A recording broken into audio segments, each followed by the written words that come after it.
Good evening, ladies and gentlemen, comrades and friends. I know it is shocking for me to be starting more or less on time, but I did make a special effort to kind of get in, get into the stream on time. I've got my dinner, I've got a glass of water in front of me. Everything is good to go. So, as it's always a tricky one to, it's always a tricky one to try and explain after the fact. But I realize that Twitter and streams for games that people aren't necessarily in line with. So, like for instance, if you come and watch specifically games like Dead Space, and I'm playing something like say Godless on a Wednesday and explain, hey, it's a holiday on Monday, I'm not going to be streaming. It's not the best way of transmitting the idea that I won't be streaming. And the challenge here is that I have a pretty consistent system for myself, and that is basically I will stream every Monday, Wednesday, and Friday with an effort to try and do, start on a that 1 hour window between 7 to 8. Keeping in mind, of course, that I do have a day job that involves a bit of a commute, so it does make things a little difficult to keep up to date with that. But basically, to my view, there will always be a stream on the Mondays, Wednesdays, and Fridays, and the question is more just when. And then the exceptions to that are basically Canadian holidays, sickness, or power outages. Like there's was one case of a tornado and the power went out for several days. There's not a whole lot that I can do about that, right? I'm not exactly going to grab my cell phone, go for a walk during the storm to provide content.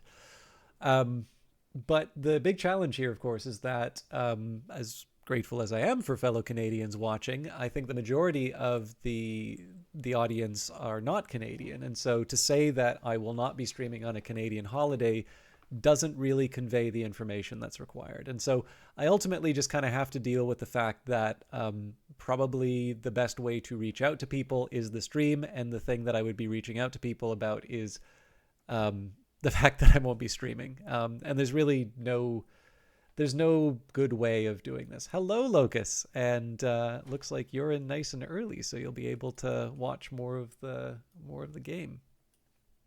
So on that note, let's jump into Dead Space. I've been debating whether or not I want to continue my EA Play subscription because I was working on something that I kind of think people might have liked, but they pulled the game. I don't have a way of getting it back without buying it, basically. So, and I might pick up the game, but like I probably won't pick it up on EA. So, but the big challenge here is that so much of what I like about the EA subscription is on Game Pass for me. So. I feel as much as I like their subscription service, and I've been subscribed to it for quite some time, it's increasingly difficult for me to point to it as being worth, paying up for that higher level.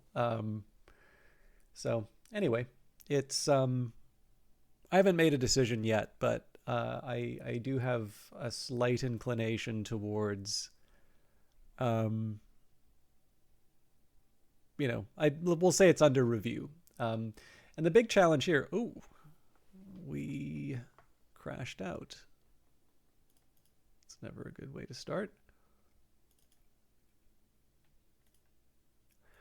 The big shame about this is that, to a certain extent, I feel like they have really, I think they've done the best that they can in the current circumstances.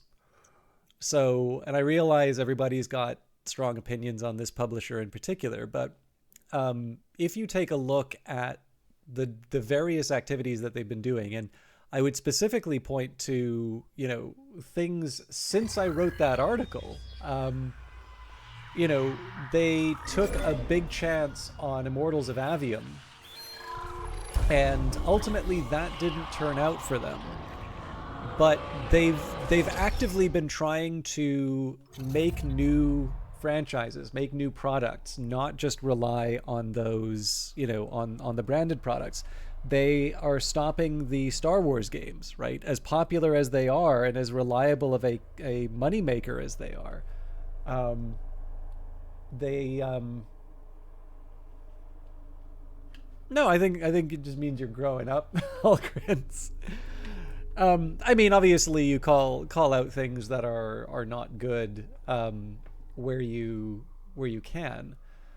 But yeah, I don't know. Like, they're like the EA Originals label is still trying to do interesting things, and they're not. It like the drawback is that they don't always turn out. But what I think is so interesting is that EA is still actually putting the money into this stuff. They are still actively going out and trying to find what the future of gaming looks like. Instead of, I mean, I think it was Phil Schiller who pointed out that like so many of the biggest releases that we have are essentially these games and franchises that are over a decade old. And we talked about this on Friday, right? This idea that we're now, we're at a point where the Lord of the Rings is being remade for, to me, completely incomprehensible reasons. Like, what was so bad about the previous movies that I mean, now again, you can also say that in terms of the original adaptation, like what was so bad about the books that they need to be turned into a movie. Like, I totally get that, sometimes just being able to put a new coat of paint or a new take on, a beloved tale, maybe that is sufficient. But I don't know, right? Like it definitely feels like we are getting a little too repetitive about these things. So, I've definitely been of the opinion that EA has actually been on the sort of the cutting edge for a lot of things, and that is in fact also why people dislike them. Right? So when people constantly complain about DLC, if you take a look at the Battlefield games, they've not really had the kind of DLC people complain about for a few iterations now. But they were one of the early adopters of it, and it was quite successful for them. And so likewise, I do sort of see what EA is doing right now to be an effort to try and stay at the cutting edge. But unfortunately, you do actually need to deliver the goods, right? Like that, when you take the risk, the risk part is that it doesn't turn out. And unfortunately, in the case of Immortals of Avium, no, I mean, I will be clear about it. As much as I wish that, Ascendant Studios did well, I tried to play Immortals of Avium the other day, and it was such a pain to try and get it loading. I was constantly getting the out of video memory error. And I was going in and manually changing the settings. I have successfully opened and played the game before. I don't know what went wrong. But I just got so tired of it that I was like, you know what? This might even be a very good game, but it is just too much effort to try and put this thing together. So, I just uninstalled it.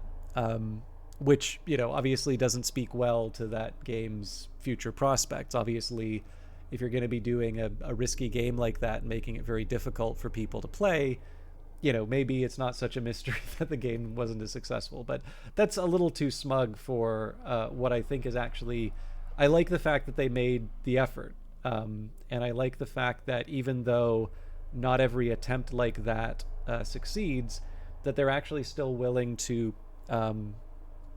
they're still willing to invest in that. Because it's also worth remembering that sometimes when EA does this, you get Titanfall and Titanfall 2, right? Titanfall was sort of overshadowed by, or was it Titanfall or Titanfall 2? Anyways, one of the Titanfalls was sort of overshadowed by an unusually successful Battlefield entry, Battlefield 1. And, but they still kind of continued on with Respawn. And of course, Respawn is a huge moneymaker for them now. And not just for the Titanfall properties, but the their Star Wars adaptations as well, the Jedi Fallen Order and Jedi Survivor. So in any case, there is a side of me that still is interested in terms of what the company is doing. But of course, the drawback here for me, when I was deciding on sort of subscription services to work with, Um, I took a look at the Ubisoft one, and I was like, I think if you really like Ubisoft games, right? So if you can't get enough of Rainbow Six Siege or The Division or something like that, I bet that's a really good deal. But the thing is that I just don't feel the lineup is strong enough to merit the charge that they have. By the way, there is a reason I'm not into the game yet. I've been taking a look at my CPU temperatures, just trying to get a quick read on a few things that are happening in the background. Um, but yeah, I don't know. I this is going to be something, especially independent game developers have to deal with this idea, where people are like, oh, that doesn't look like a $15 game. That looks like more of a $7 game. And it's like, like for the price of a beer, like you just have cut this developer off at the knees. Like you potentially put them in a position where they're not necessarily going to be able to cover the cost of making the game. It's actually really interesting to see how the very minor individual expenses to individuals can mean the difference between whether or not they buy. When taken in the general case, they actually wind up adding up to like major money, right? So like, go from a $15 to a $7 game. You've cut that person's revenues in half. But what exactly are you getting with that, that extra money? Not that much. So, and again, I get it. Like that's the world we live in. But anyways, back to the EA thing.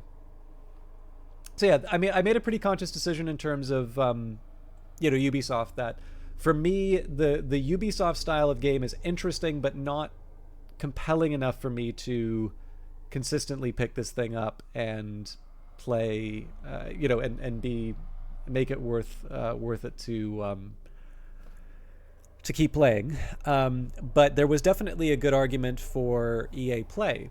They had a lot of interesting third-party games that was part of the service, and then there were some really good EA games. So I got to try Anthem, which I actually thought was pretty good, and then unfortunately it didn't have enough support to get the turnaround that I think a lot of people felt that game deserved. I got to try some of the Battlefield games, and oddly enough, I haven't even tried the Jedi Fallen Order or Survivor game yet. I actually would really like to jump into that, but it was actually the third-party stuff wound up being a real draw for me. But the drawback is over time they've removed more of the third-party stuff, and the lineup isn't quite as strong as it used to be. This is the drawback about them sort of scaling back a little bit. They do need a pipeline of games for it to be worth it for me. And in the end, because so many of the things that I like that they do are now part of Game Pass, it's becoming more and more difficult for me to justify the expense of EA Play Pro. So it'll be interesting. I mean, I wouldn't have expected at the start to say that, Game Pass Ultimate would be my go-to, but it's a very good value proposition. I think I could still play Dead Space. So, and we've got Vesper Fortune in here speaking about the ills of capitalism. So let me give a quick shout out here. I think that might be the only shout out that I can do, because as you can see, weird things happen to my computer when I do that. But I think I've got enough. Oops, sorry. There's one more thing I'm going to do here. Just bring my screen back up. I'm going to see what I can... Oh, that was OS, not... Let's try that one more time.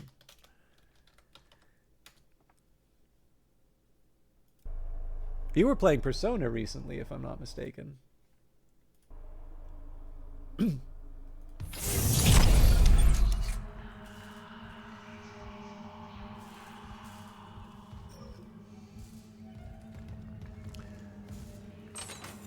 By the way, I remember we were chased by like the super enemy,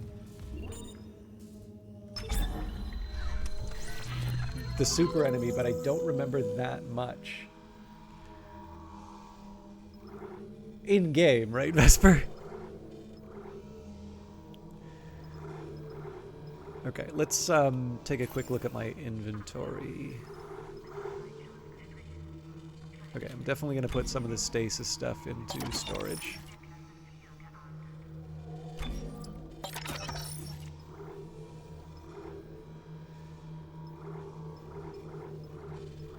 rest of this can stay.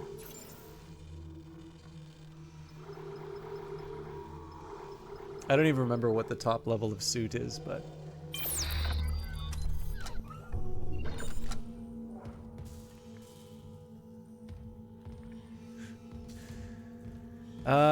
Alright. So, I'm a little worried about the ammo situation, but not enough to... not enough to buy any. Kyne's mining deck hideout apparently is not accessible to us, but we are looking for liquid nitrogen. One of Mercer's victims said the air in hydroponics is being poisoned. There is a way to fix it, but he needed liquid nitrogen. I should check cryogenics. Oh, that's right. I remember what we were up to.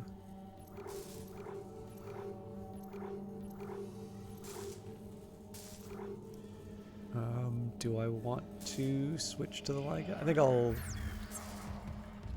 make do with this.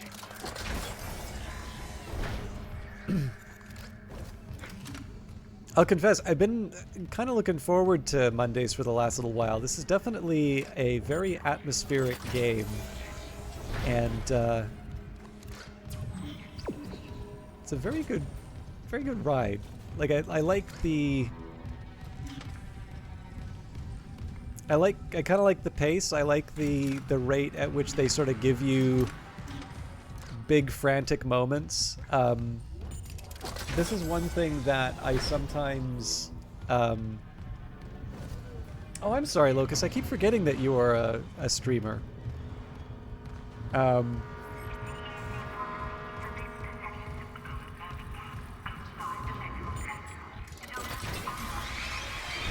only ever played the first one, Aldrin, so I'm not sure what you mean by the Buddy Cop version, but I'm going to assume that's a reference to number 3, given how often people refer to that as a lesser entry.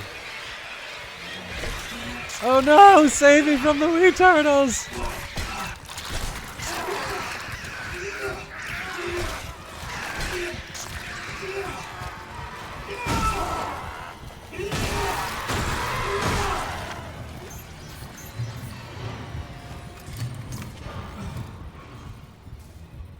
Oh, fair enough. Okay. And I've got a couple people who occasionally stream, and those are the ones I always feel the worst about forgetting, just because, you know, where I can't, like, I don't like being insincere in terms of shoutouts and things like that, but I also have a finite memory, so... Oh, okay, fair enough. So, but yeah, it's hard to sometimes keep track of who broadcasts and who doesn't.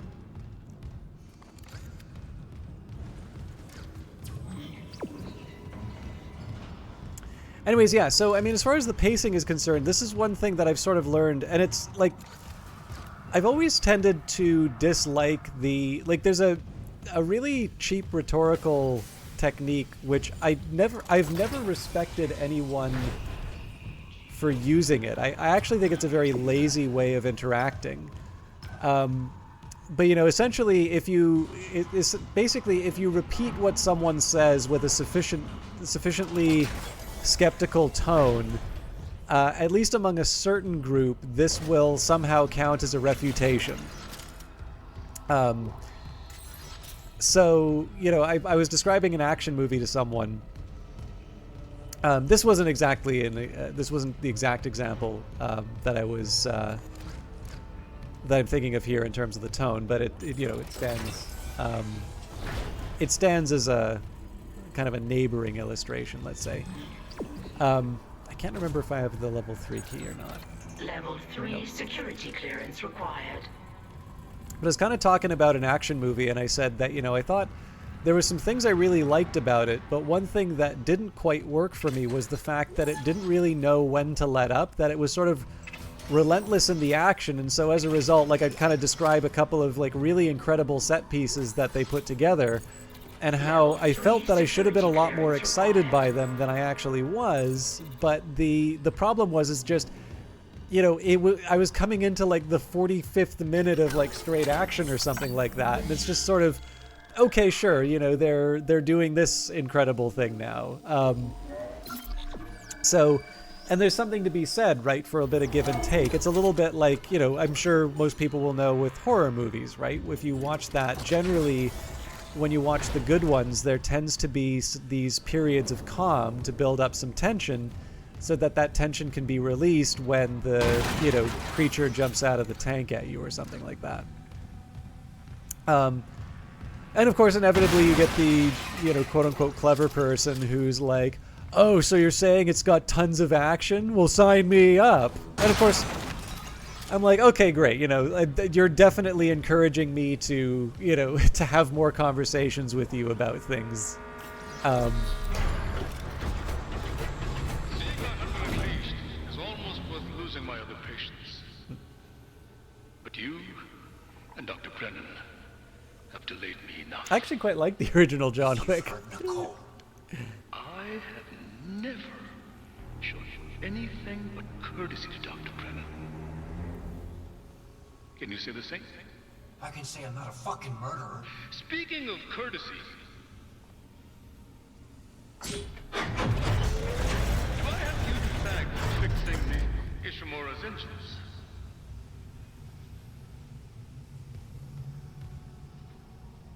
Our homecoming will be truly divine.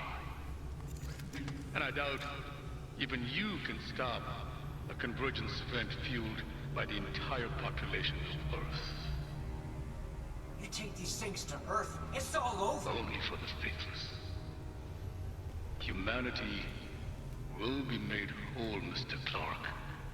With or without you. I'm not sure what that is, Vesper. I'd say you've chosen your side.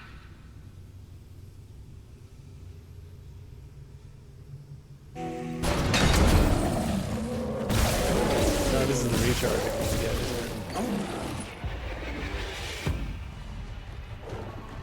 Okay, so it's given me a recharge, which I probably should pay closer attention to.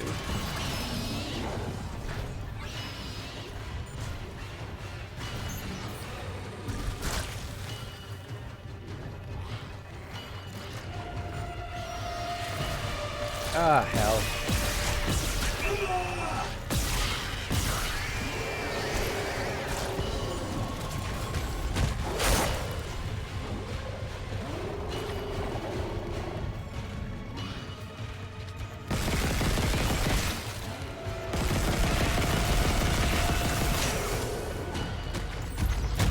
Oh!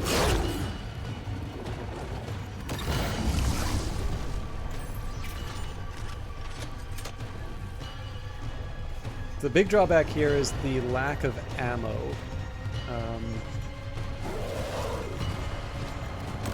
And my itchy nose.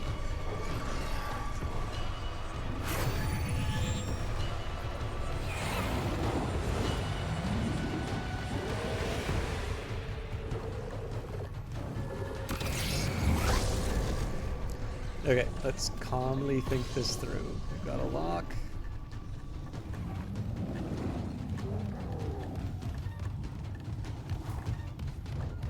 So, I mean, maybe there's something that I do by taking this thing in the center?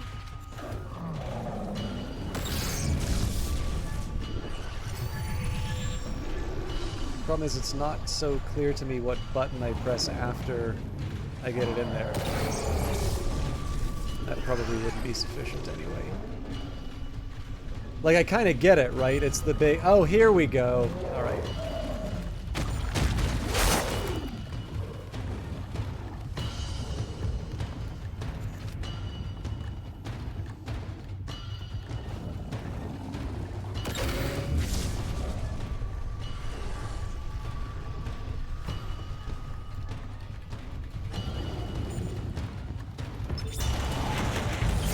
Whoops! No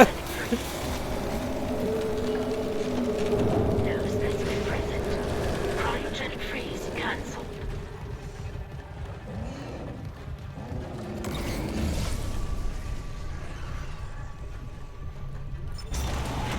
Ah, damn it! Cryogenic freeze. No specific presence. Cryogenic freeze cancelled.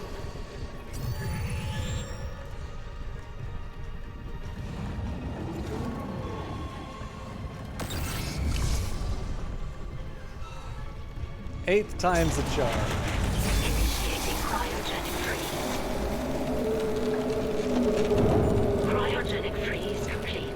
Transferring specimen to Anyway. storage. I'm sorry, I once I'm done this, I need to catch up on chat. Bastard let me out again. Isaac, you okay? I stopped that hunter. When Mercer's gone. He wants to take these things to Earth, Kendra. You have to seal the captain's nest and warn Hammond. Okay, I can seal the nest, but I haven't been able to reach Hammond since he went to the crew deck. Isaac, our air quality is falling fast. If you've got liquid nitrogen, we gotta fix hydroponics. On it. Keep trying to reach Hammond. Mercer, I don't think he's done yet.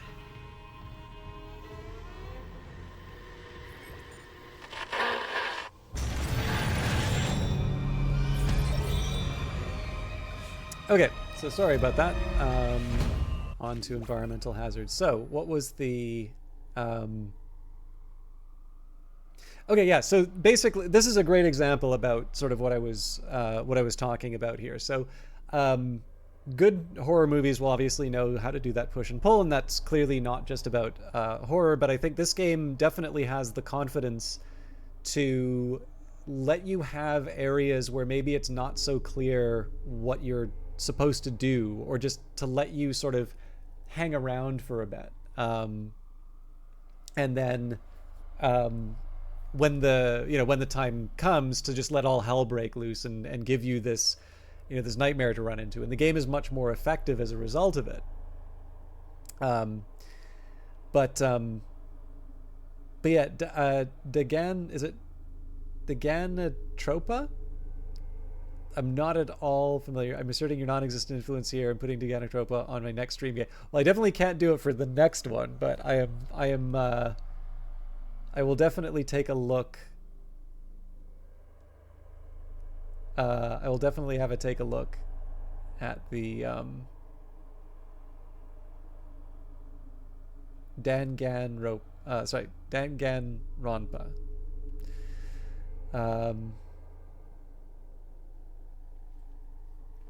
Yeah, well, I mean, so here's the big problem, right? Like, I think a lot of fair use. The hydroponics tram station is sealed off. You'll need another way there. Take the tram back towards the hangar, then head to the repair station. Remember where you took that broken tram car off the tracks? There's an access door in there that'll take you to hydroponics. I think a lot of the fair use arguments that people make for streaming actually don't apply to streaming. My view has always been that, like, if they don't want me to broadcast the game, I won't broadcast the game. Like, I don't need to stream a particular game.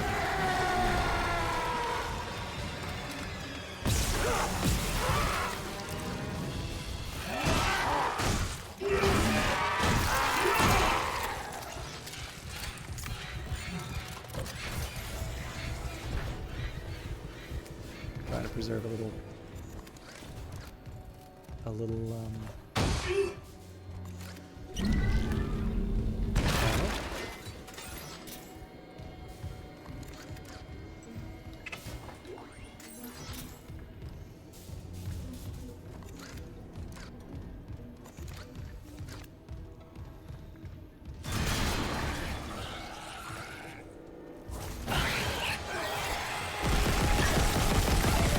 probably try and chop this one up actually, but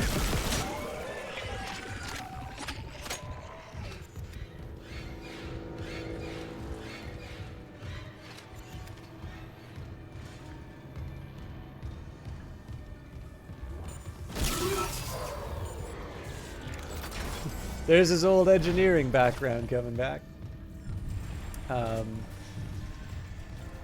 I feel like Ace Attorney would be a fun one for me to do, for sure. Yeah, I don't know, like, I think to a certain extent the thing about streaming, like, obviously I like doing streaming, But the thing is that if I'm making a derivative work, which streaming is, right? And I gotta be honest, like, I do like having the commentary, I do like being able to talk about the game over it, but it's hard for me to argue that, like, I'm adding sufficient value for it to be this, you know, really transformative thing. You know, in the end, I sort of figure if a game developer does not want me to do that, then, you know, that is absolutely fair, right?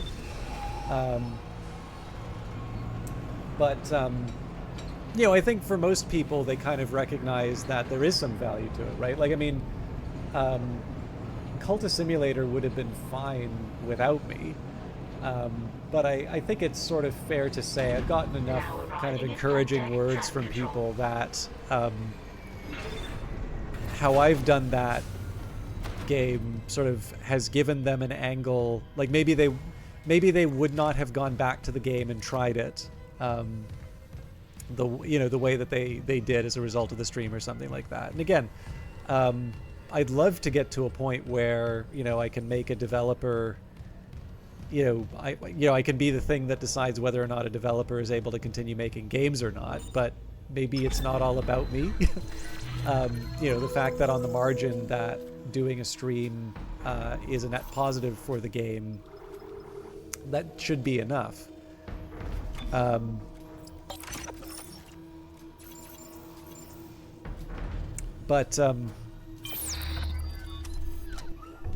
Yeah, I don't know. Like, my biggest thing on that has always been, like, if a developer does not want the game broadcast, or frankly, if the developer doesn't want the game broadcast from a particular creator, I actually think they're perfectly within their rights to say, you know, I'd rather you not do that. And honestly, barring very specific circumstances, I actually think the creator should honor the request. The example I'm thinking of course, would be the things that are actually covered under fair use. So if you are genuinely doing a review, right, and it's clear that what's going on here is they're just trying to suppress a negative review, well, look, I mean, that's pretty clear. That's pretty clear why I think people should be uncomfortable with that.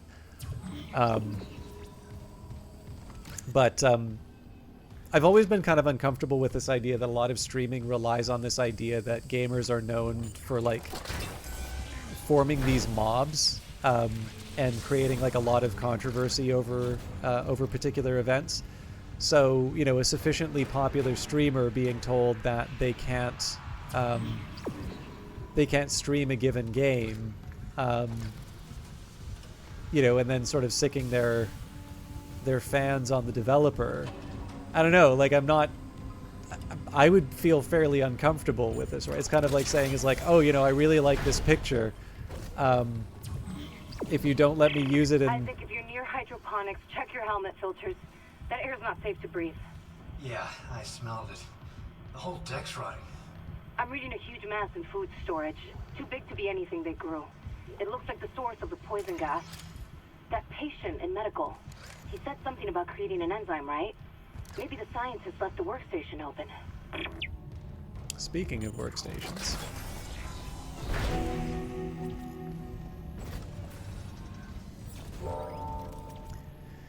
But yeah, I don't know. To me, just something about sort of the implicit threat behind streaming. It's like, if you try to enforce your rights, we're gonna make life difficult for you. Doesn't sit well with me. And if it were to be a piece of art and somebody says, SpaceX really wants this piece of art for for their launch, and you say, yeah, I'm really not comfortable with what they're doing. I decline to give you permission to use the art, and then of course the owner tweets something about you. Like, I would feel pretty bad about that. So maybe not the best analogy, but it's what I got. Hydroponics log, Dr. Elizabeth Cross. Now that sprinklers are fixed, we're working close to maximum capacity. All flora is thriving, and food yield has created a surplus. And I had the surplus packed up so we could send it to the colony. The Captain Matthias is strictly enforcing his no-fly order. It's ridiculous. I'm lodging a complaint. Everyone knows Aegis 7 needs help. What harm could some fresh fruit do?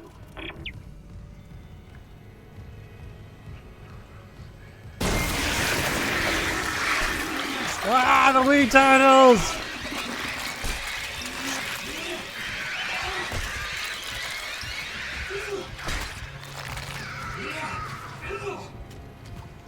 By far the hardest enemy in the game for me. But yeah, I'll take a look. I'll take a look at the game. Thank you for the recommendation. There was other stuff that I was meaning to talk about in terms of this. Obviously, when I say I'm looking forward to doing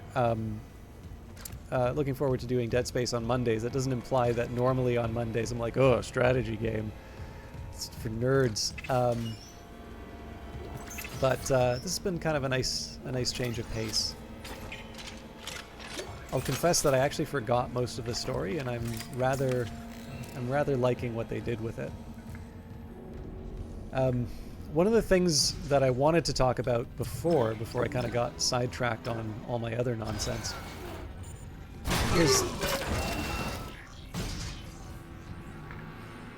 kind of the idea of like the art direction. So, you know, I obviously like a lot of sort of narrative games. I like a lot of sort of indies which have, I think it would be unfair to call them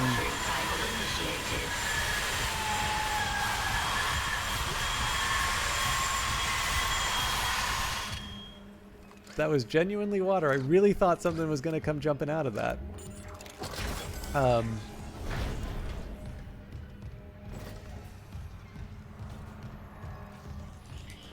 You gonna do it again? Report in loop. This is Dr. Elizabeth Cross. To all survivors, turn back. It's all gone. Everything we grew. My team. All dead. That monster.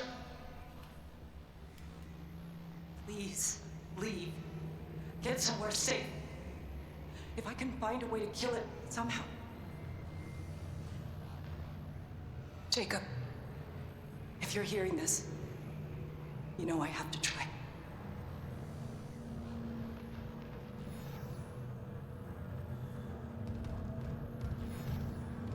I think I've asked this before, but anybody in chat watch the movie Sunshine?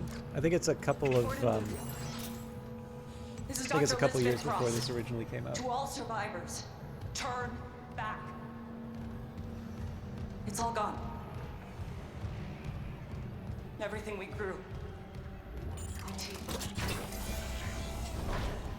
Warning. Liquid nitrogen supply depleted. Anyways, yeah, so I like a lot of indies which are not necessarily games that they're not ones that are exactly known for their I feel like I've talked about it before. It stars Cillian Murphy before he became the father of the atomic bomb. One of many fathers of the atomic bomb, I guess.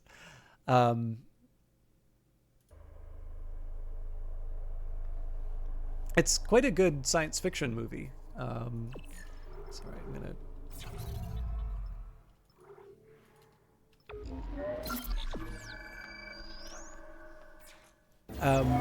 but no, just seeing all those plants reminded me of a sequence. There's a sequence where there's a fire in the oxygen garden, and it's a fairly major moment for one of the characters. But it's not, if people aren't familiar, there's not quite the same value to Warning. Liquid nitrogen supply depleted. To highlighting it.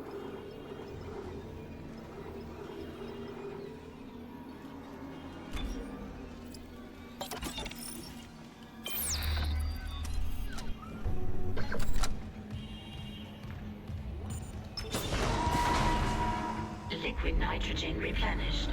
Beginning enzyme synthesis.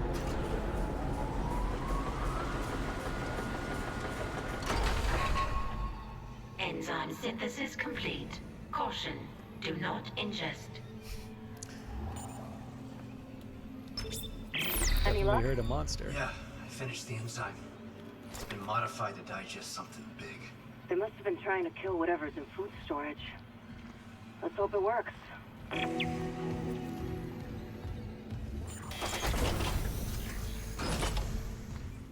This seems like the kind of haul that's definitely not gonna have something leap out at me. Hello, Joel. How you doing? No. Go back. There's no way into food storage. Even if there was, the Leviathan would devour you. You're Elizabeth Cross, right? This Leviathan. Is that what's poisoning the air? The air. My team has destroyed everything. I designed a special enzyme to kill it. It just needed liquid nitrogen to complete the synthesis. The people I sent to medical never came back. I've got some of that enzyme here. Oh my god. How? Listen, we need to inject it into the Leviathan. You can't get into food storage, but there's another way. It's risky. Riskier than running out of air? My team has been altered. They're all connected to the Leviathan, breathing out its toxins. That connection goes both ways. Okay. So if I get to your team and inject them... The enzyme will be carried right into the Leviathan's heart. Bind the Weezers. End their suffering. And when the Leviathan is weak enough, we bent the bastard into space. Congratulations, Joel.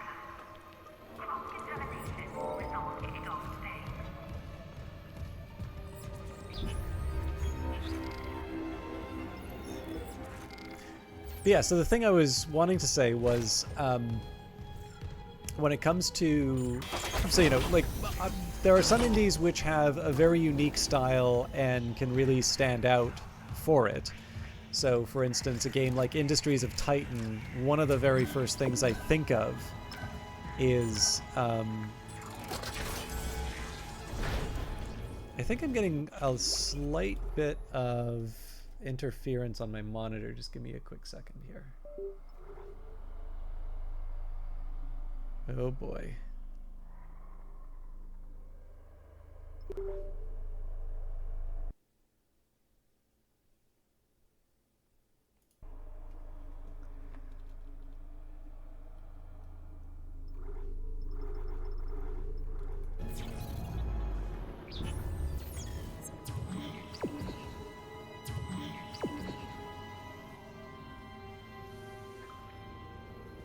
No, I think that's actually the game.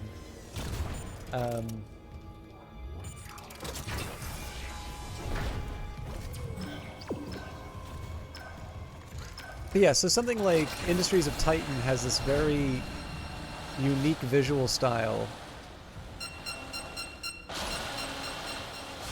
I'm gonna guess that that's not healthy to stand in front of.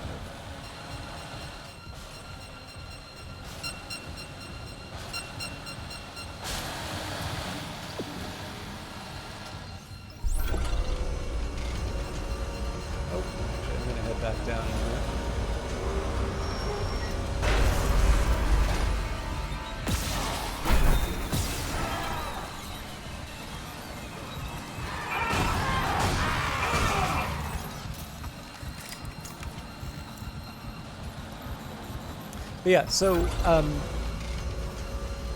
one of the things that I was oh, I actually really do want to see what's behind that door. Okay. Obviously I gotta be a bit careful with my timing, but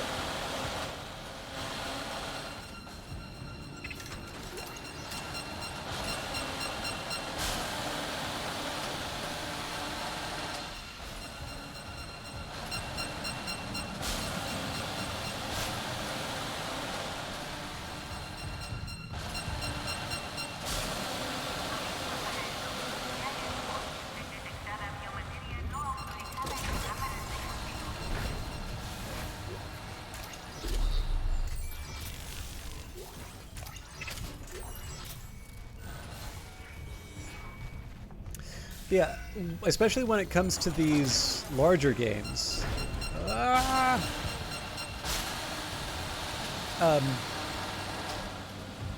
something that's kind of got a budget and you want to have this kind of cohesive visual style, like they're not all made the same. Like, all of them are beautiful, but not all of them are equally beautiful, and I definitely feel like Dead Space really stands. Selphea, lovely to see you. Oh, and actually, it's occurred to me, if I use my mobile...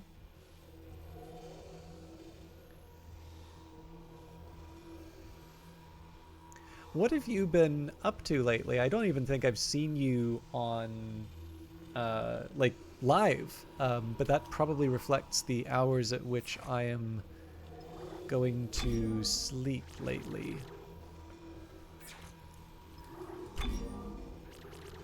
I've got 5 nodes, but I need to find what I actually want to spend all of these on.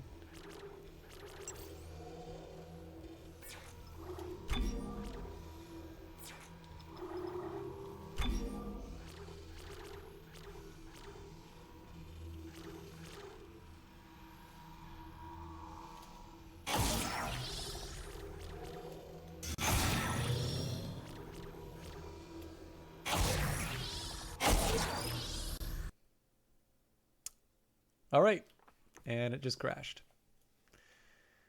I do believe I lost a bit of progress there.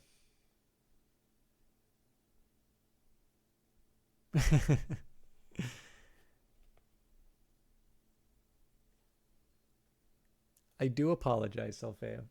I do actually miss your stuff. Oh, you didn't stream last week. Okay. Well, I'm very sorry to hear that reason. But for those of you that are not familiar with Selphea, Selphea is actually somebody who I found through a streamer called Dendrian.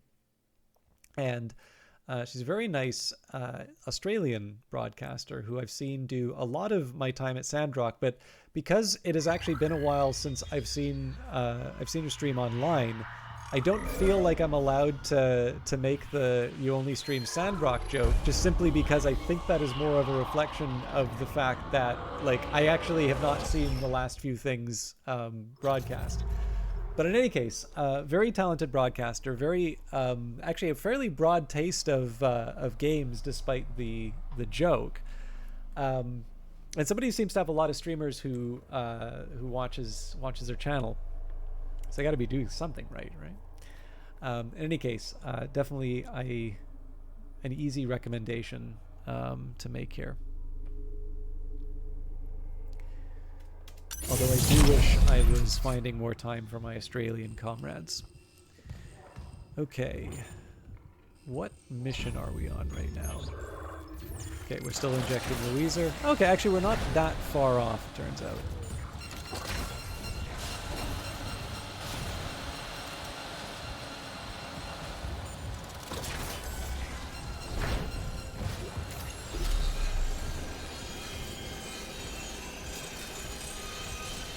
Just waiting for it to fly off and hit me in the face.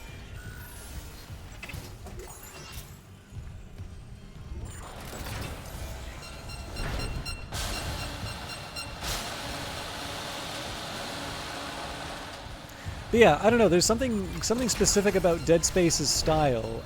Everything from sort of the design of the creatures to the way the place feels. Like it's one of those things where, like, I very often will hear people say, it's like, you know, I don't need good graphics to enjoy a game. And it's like, okay, fair enough. Like, I will confess, I've actually seen very few people argue, you know, graphics are the only thing I care about. If a game doesn't have good graphics, you know, I'll never be involved in it. I think that position is usually arguing against a position nobody is really holding.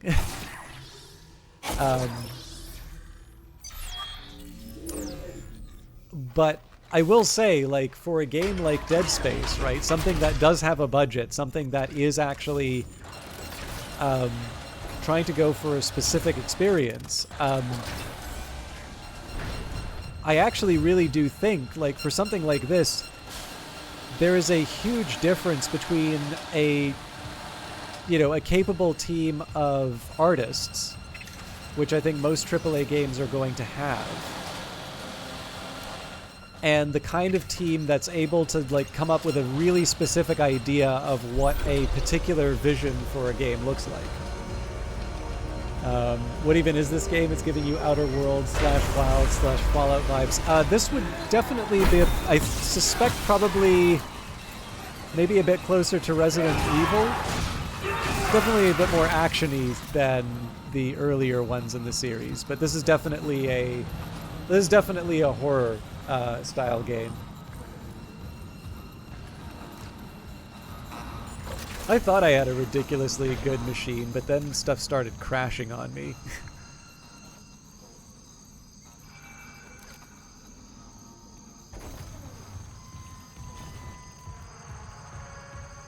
Yeah, I don't know. Like, I put it to you this way: do I think these developers would be capable of producing a good experience with like a limited budget? You know, something where they went for more sort of abstract or something a little bit more understated. Yes, I do. I also simultaneously think that those talents would be wasted. Oh dear.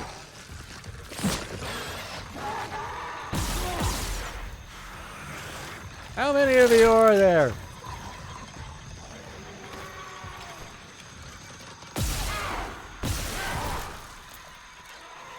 Yeah, we still got the little baby, so.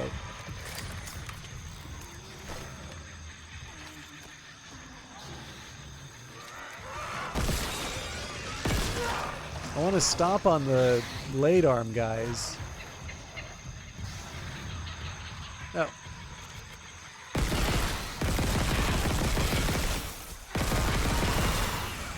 To be fair, this is how I react to new parents, too.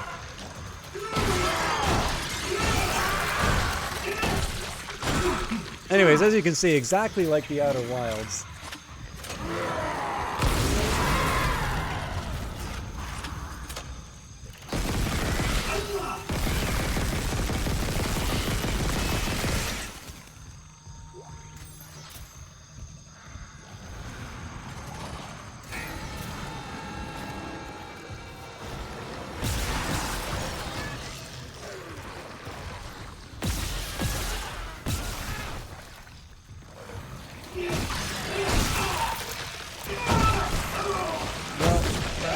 Wasted health. Now I need to be careful.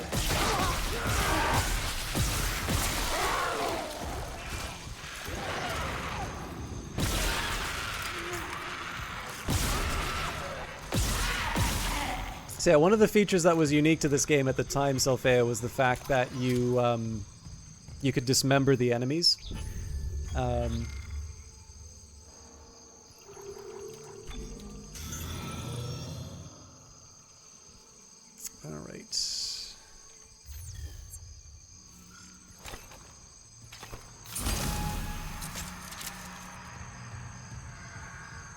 Unless, of course, you actually... Selphea may already be familiar with...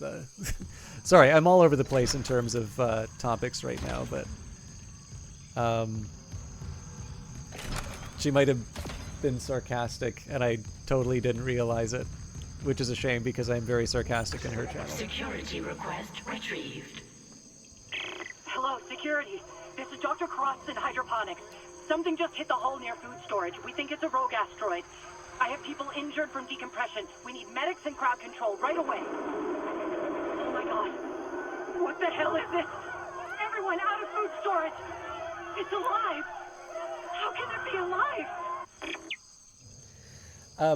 Okay, so there's, the idea behind this is you play Isaac Clarke, almost certainly a reference to two science fiction authors. I'll let you figure that out, you literary people.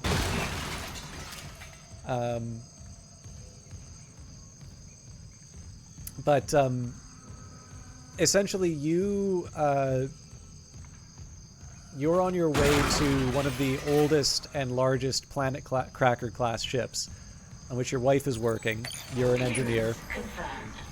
And you...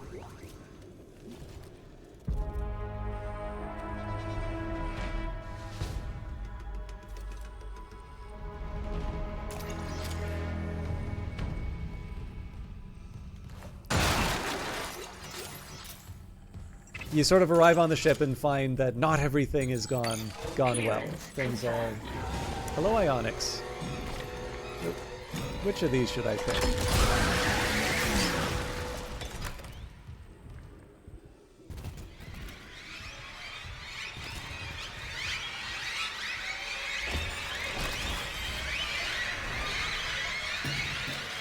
Ah, the wee turtles!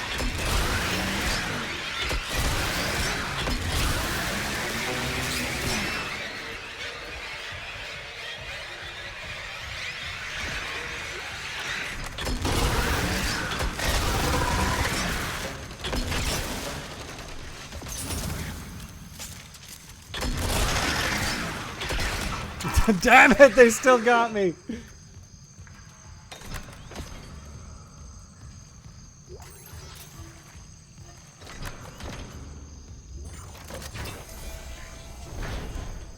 Have I played RimWorld before? Yes, I have.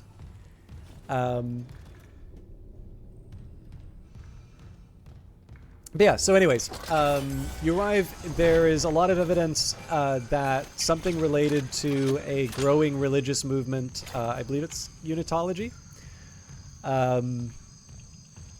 increasing cult-like behavior on the station. It's overrun by these creatures, and it's pretty clear that this is part of a much larger religious, I don't know, ceremony, for lack of a better term, relating to the discovery of an object known as the Beacon.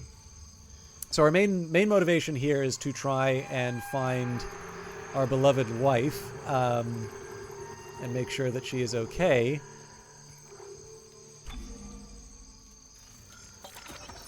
Just gotta switch out from my primary weapon. But of course, with the ship now, or our ship now destroyed, and all hell breaking loose on the Ishimura, we're also concerning ourselves with trying to stop whatever nightmare is going on. We actually just recently found out. You very much doubt that she is okay. I have played this before, Ionics, but I actually don't remember that much about the story.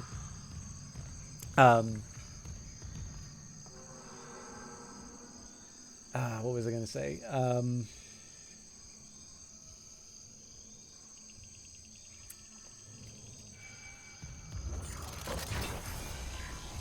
I completely forgot.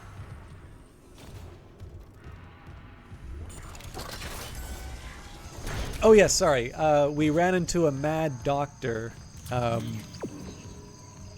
who has talked about sort of spreading all this wonderful stuff that's going on here to Earth. So I guess in that case it's a little bit like Alien. I think Resurrection is the one where they're threatening to go back to Earth. Oh, here we go. Toxic hazard detected. That doesn't work. I tried. Getting close and try. Oh, it's a Weezer.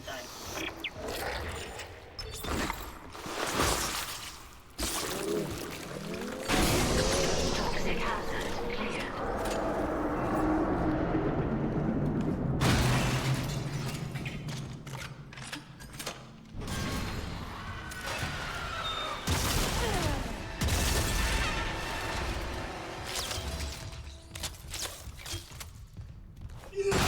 Yeah, so I mean, there's a number of things that make this game kind of unique. It's definitely got a pretty interesting story for a game that doesn't necessarily need to have one, right? Not to imply that it's irrelevant, but like it's a little bit like Wolfenstein: The New Order, right? Like I think people would have been really happy with that game if it was just a good first-person shooter, but as it turns out, it was I thought, quite a good story. I think this one can spit. Guess not. Ah. I forgot these things. Yeah, I probably shouldn't mess around with these ones. Liz Cross again. I never asked your name. Isaac Clarke, systems engineer. Engineer. Have you seen Jacob Temple? I haven't, but I'm looking for someone too. Dr. Nicole Brennan. Dr. Brennan. Doesn't she help people leave Unitology? Yeah, like my mother. That's how we met. I hope she's okay. The unitologists here didn't like anyone questioning them. And since the captain died, they've all snapped. So yeah, the game's doing a pretty decent job of sort of filling in the story anyway. But you can actually see the one thing that kind of makes this game quite special, and again, this is independent of how the story is told. You have just a little bit of what horror games that came before it. I know I need to go up. I'm just going to take a minute to patrol around while I try to explain to Sylphea what makes this more than just a collection of horrible images. I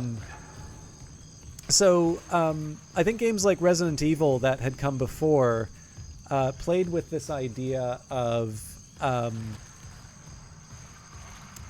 giving you finite resources and maybe no direct way of defending yourself. So, like, for some zombie games, it's really just a question of having the right level of mouse sensitivity, making sure that you have your aiming down, and then you just do sort of headshots from kilometers away with a handgun, and you don't have that much to fear from the zombies. And then you have a game like Resident Evil where, I'm sure the controls being a little weird was not a specific choice to like make the game more horrifying, but it's fair to say, right, that like the idea of just going toe-to-toe with the enemies like that is not that's not an optimal strategy. You're kind of constrained in terms of resources, and you really do need to make sure that you're landing these shots. So in this case here, you obviously have the means of defending yourself. Oops. I wonder if I can pick that up. I can.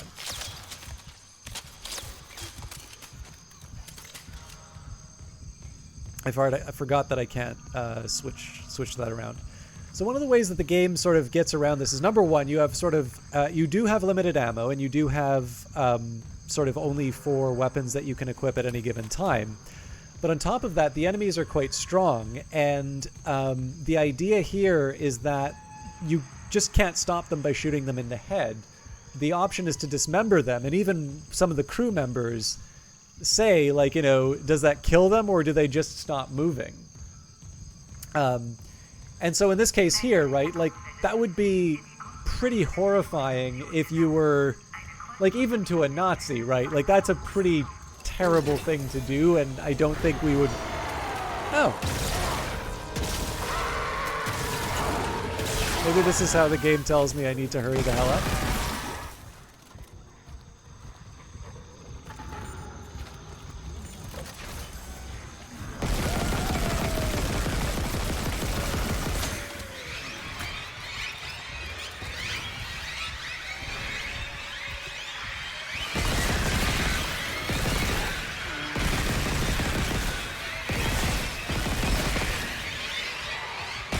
Running out of ammo for the wee turtles.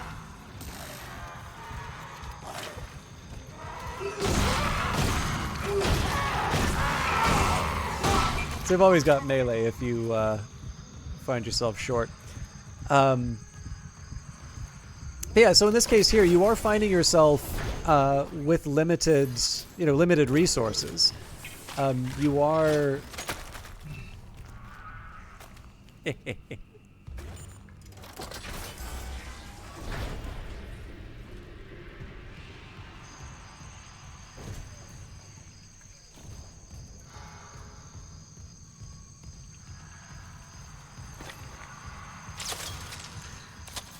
But yeah, so this game gives you... It's actually kind of a neat way how they do this. It's almost like Aliens in the sense that, like, Ripley's coming in with the Colonial Marines. So you would think that you maybe have a little bit more than the first movie where you were up against, a single alien and it was just a bunch of civilians.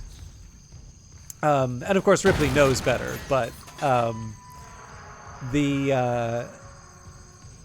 there's this illusion of security that comes from being able to sort of defend yourself in a game like this. But again,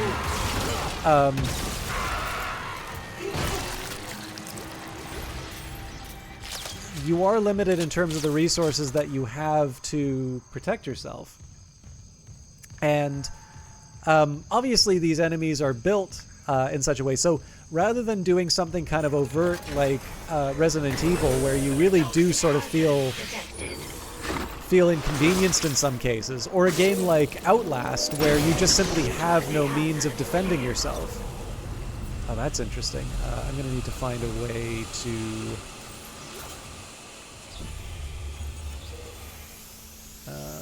Chem lab report to Dr. E. Cross, Professor Jaegerwald, subject organic growth. Elizabeth, as requested, I've attached the latest test results for that organic growth we've observed on the ship. I know you're busy, but we really need to run a joint study with Dr. Howell. The substance is absolutely fascinating. Given its affinity for dead tissue, at first I thought it was some sort of fungus, but the cells most closely resemble bacteria with viral behavior.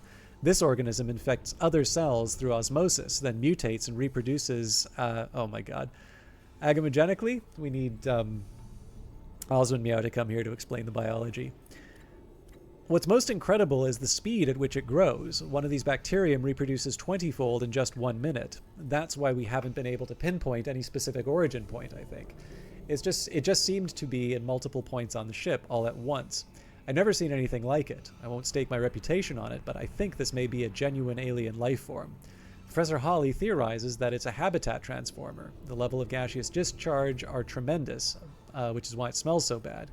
But to what end? We simply don't know. What organisms might exist symbiotically with it? Are there any out there? Could they be sentient even? I'll keep you posted. Heinrich.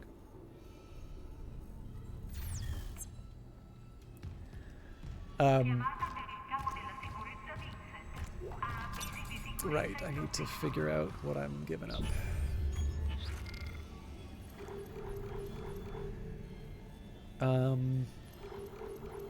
Well, I imagine if I equip the blades...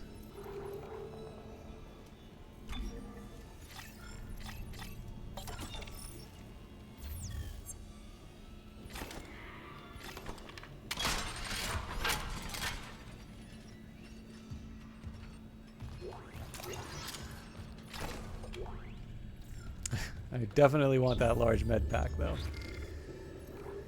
Okay, here's what we're going to do first. We're going to...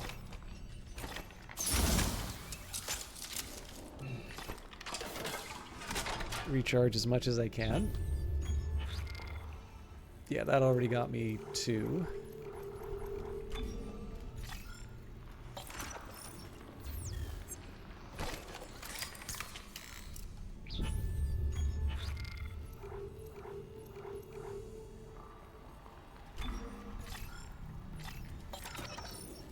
Oh, my bad.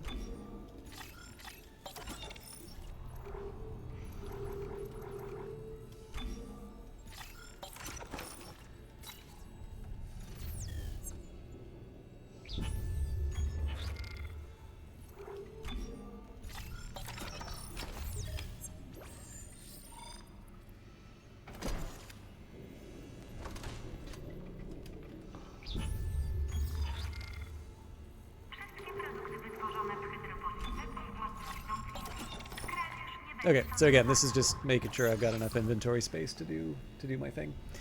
But yeah, so I don't know. I kind of feel there are a number of different things going on here. I think one of the things I really respect about it is that it's quite. So it's clever in terms of how it's put everything together, right? So there's no single point where you can say, oh, well, this is clearly inspired by. Clearly inspired by Resident Evil or something like that. I mean, maybe there are, because I haven't played the Resident Evil games, but I don't think you could go very far just sort of, playing LOL Resident Evil clone, let's say. And that's not just a technological difference in the sense that, you had sort of these fixed camera angles because of how how they wanted to realize the world. This is the door, right? Yeah. There's even some sort of kind of Metroid-like elements to it. Not so much the timing, but just this idea of going through all the different rooms and potentially coming back to some of the rooms as you gain certain power-ups or certain types of access. I'm trying to think. There's not a whole lot of stuff I really want to give up here. I want to keep the health for sure, and the ammo is also important, but that comes at a cost.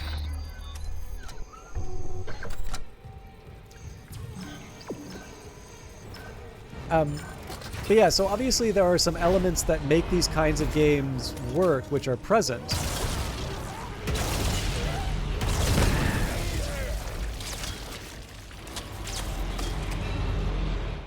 Alright, so I don't want to get anywhere near Mr. Exploding Hand.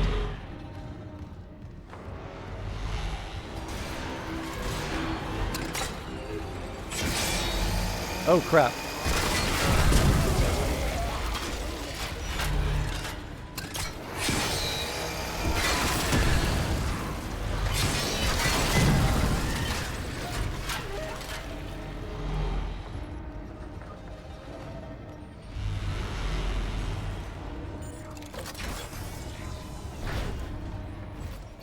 Yeah, so I mean, again, it doesn't sort of revel in its own cleverness. I think it takes a number of factors that make these types of games work very well, and it sort of tells its own story, does its own thing, but the result is definitely, I know it's a cliche, but like the result is more than the sum of its parts, right? Like there is definitely a certain visual style to it, you know.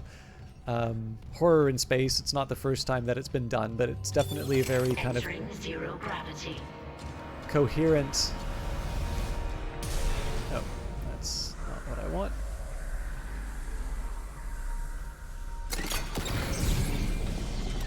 That's not what I wanted to do, I thought. There we go.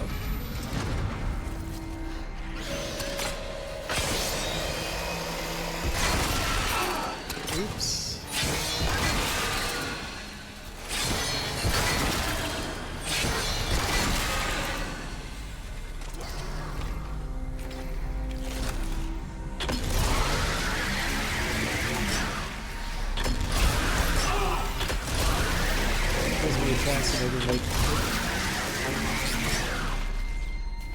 That thing was probably dead a while ago.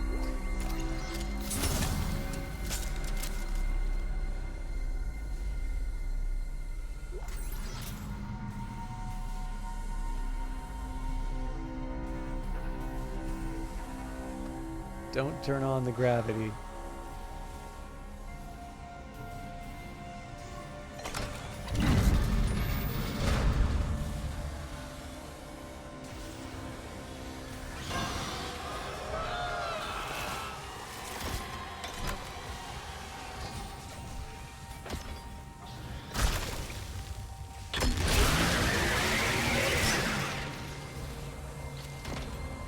I definitely hear something else. Oh.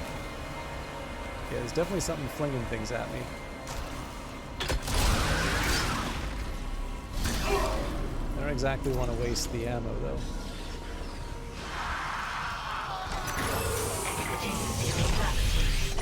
Ah.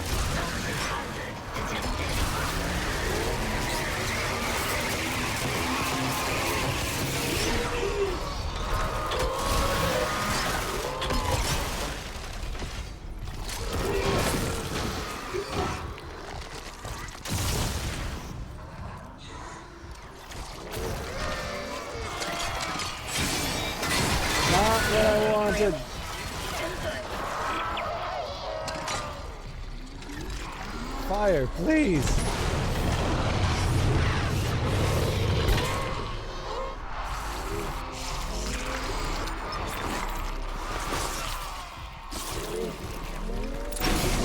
Toxic hazard cleared.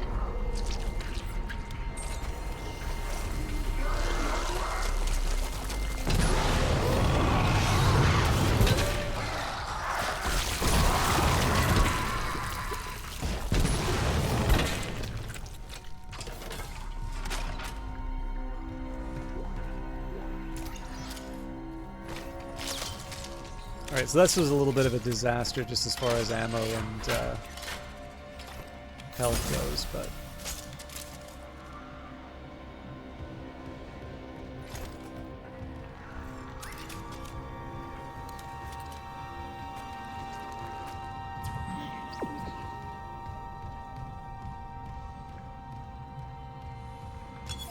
Entering zero gravity.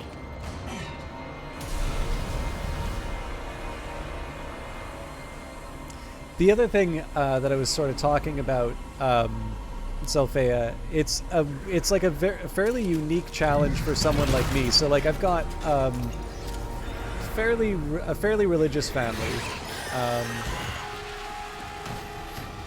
Let's give them some fun.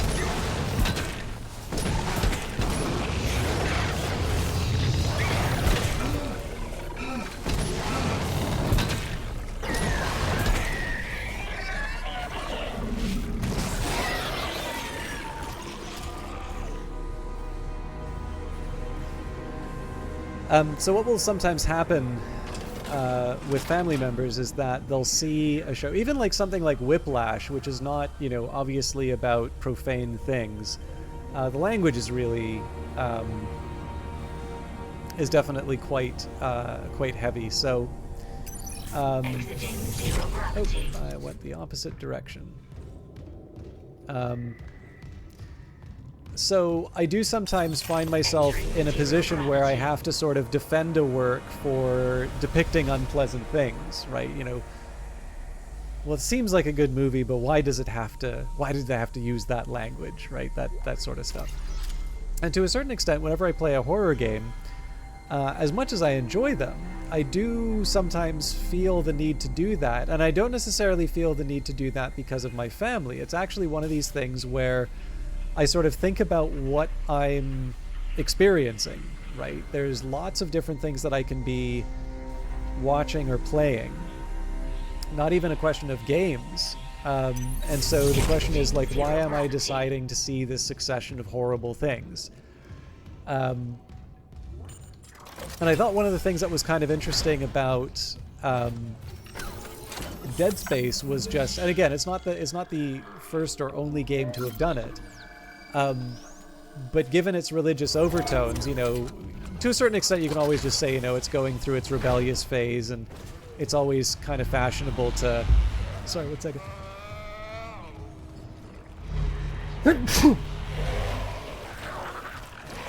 Definitely hear something. Ah, crap. Oh, no! Just run, you fool!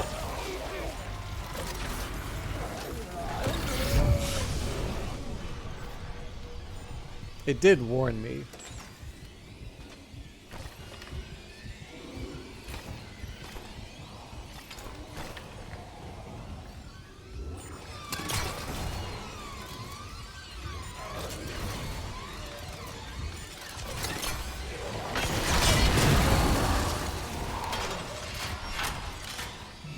I think I almost ended my playthrough there.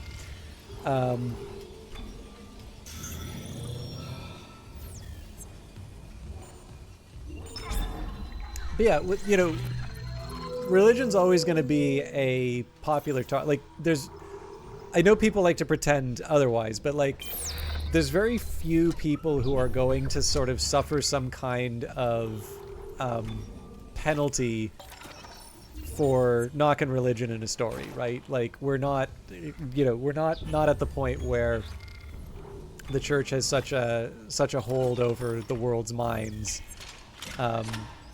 that creators fear, you know, speaking that kind of truth to power or something like that.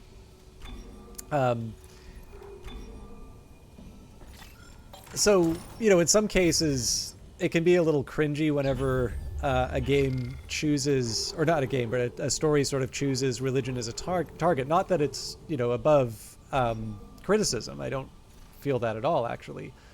But in some cases here, right, like, it can sometimes come off as very false, simply because the kinds of threats that might have been present before that gave a certain degree of authenticity to earlier works those aren't necessarily there, and so it can be a bit of a signal that a game is sort of maybe trying to take the mantle of something that it has no place, kind of comparing itself to. Or at the very least, it could be accused of... Isaac, where are you? Hey, lady. Help me. That's my wife. Oh, sounds like we've got...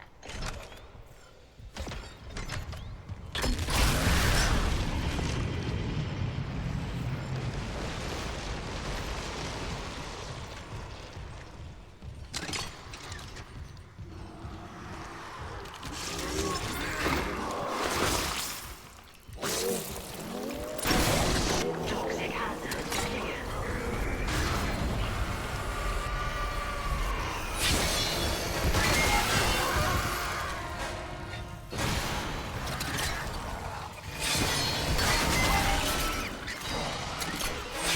Oh, crap.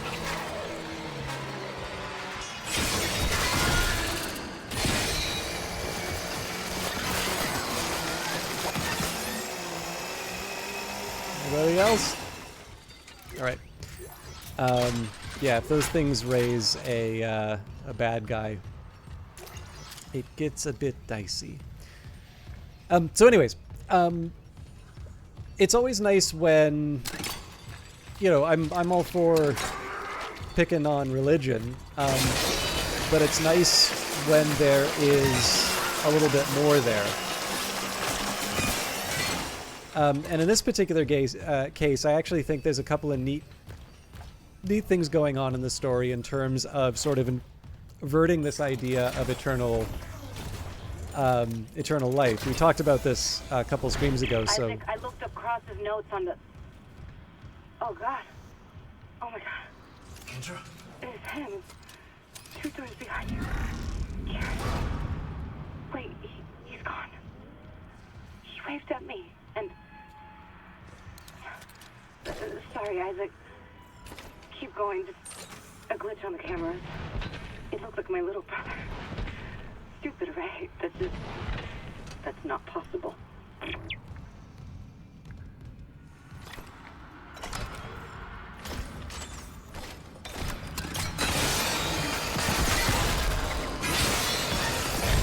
there we go.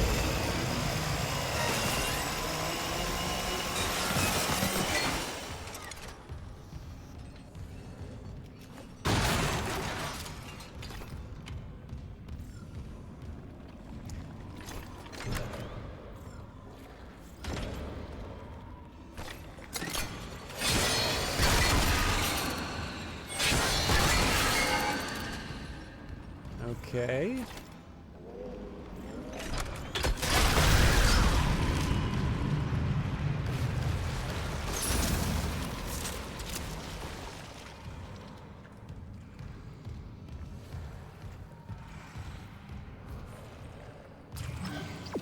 But yeah, so this idea of, you know, eternal life or endless growth or whatever, you know, if you look at it with a certain lens, you also have something that could easily describe cancer.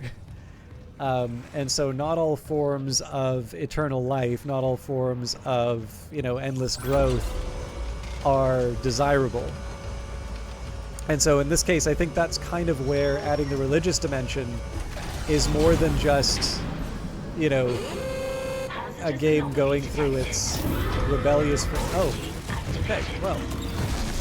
This is a neat touch for me getting stuck on the floor, by the way, although I definitely needed to make more of the chance. Alright. I'm in trouble.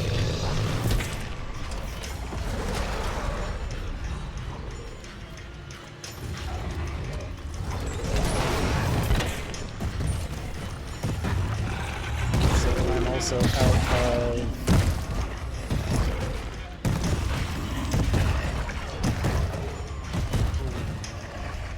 I'm out of freezing stuff.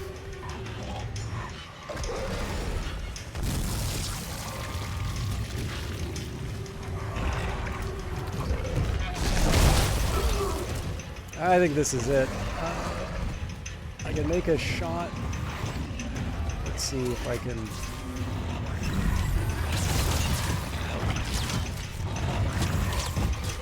I need to find a way to get to my inventory in a way that doesn't leave me vulnerable.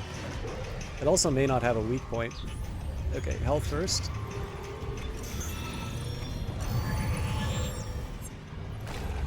Okay, this is my more powerful weapon.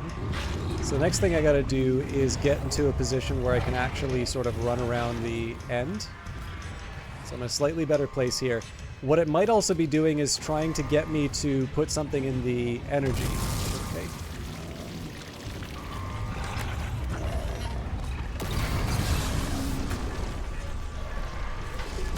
Come on.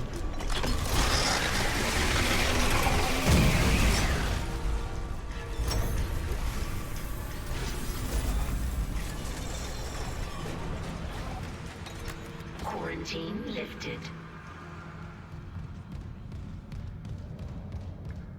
So apparently you can take that thing out without without freezing it. That's good to know.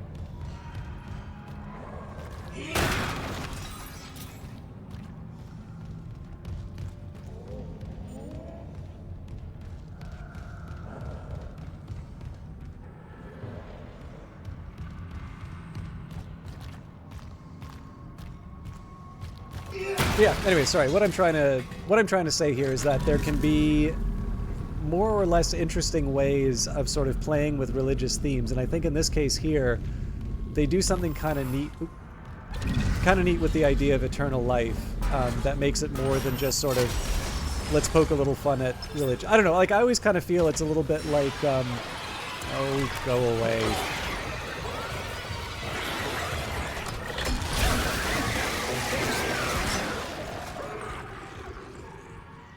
Where's the other one?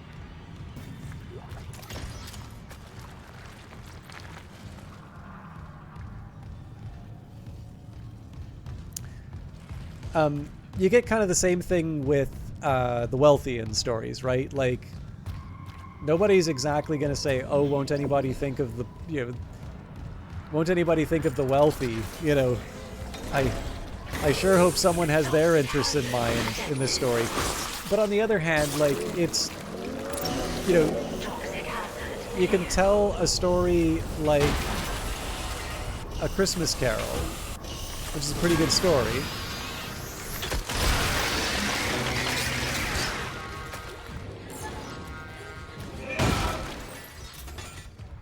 Or you can be some just forgettable Eat the Rich parable that's been told 100 other times. And again, it's not...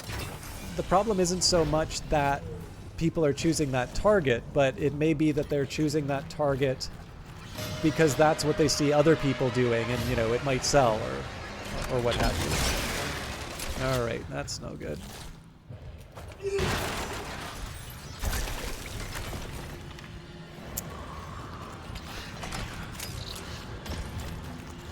You're in big trouble once I work my... There we go.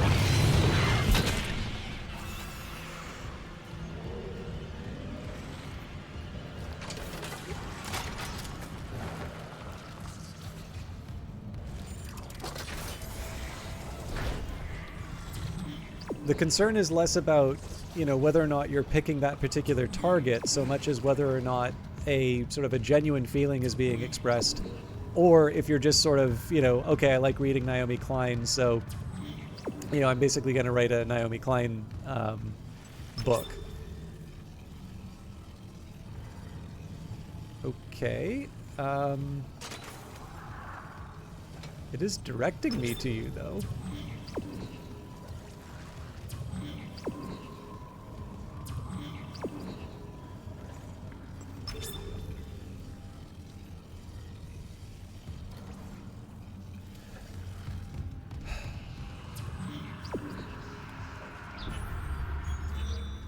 So obviously, I missed a key card somewhere.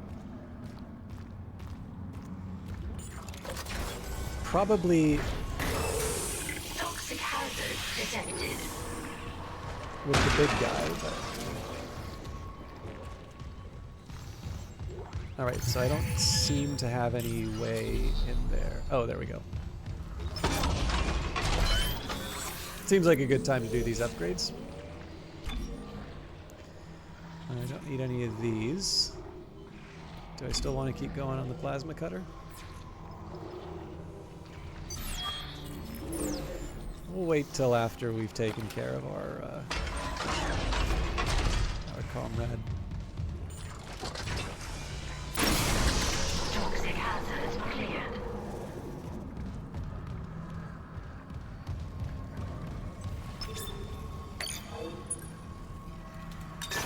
Entering zero gravity.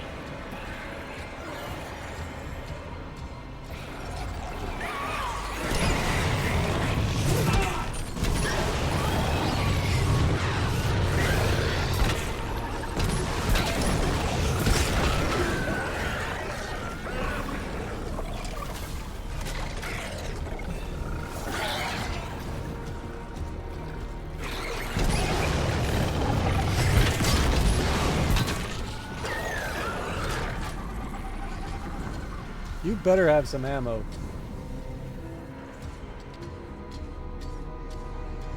Also, apparently fire effects are very expensive to render.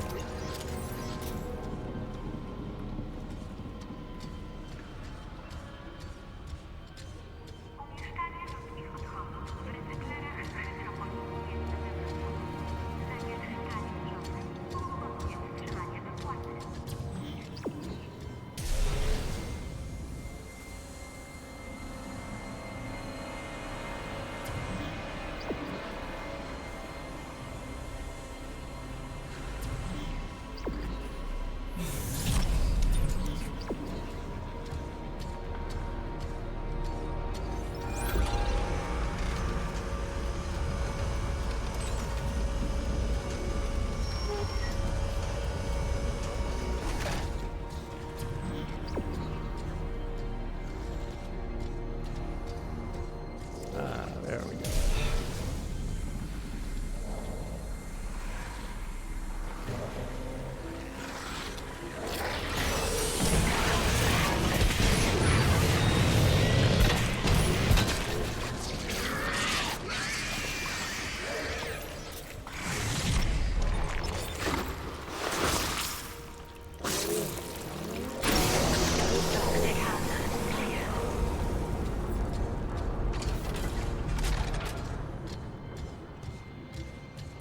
I did want some inventory space, so...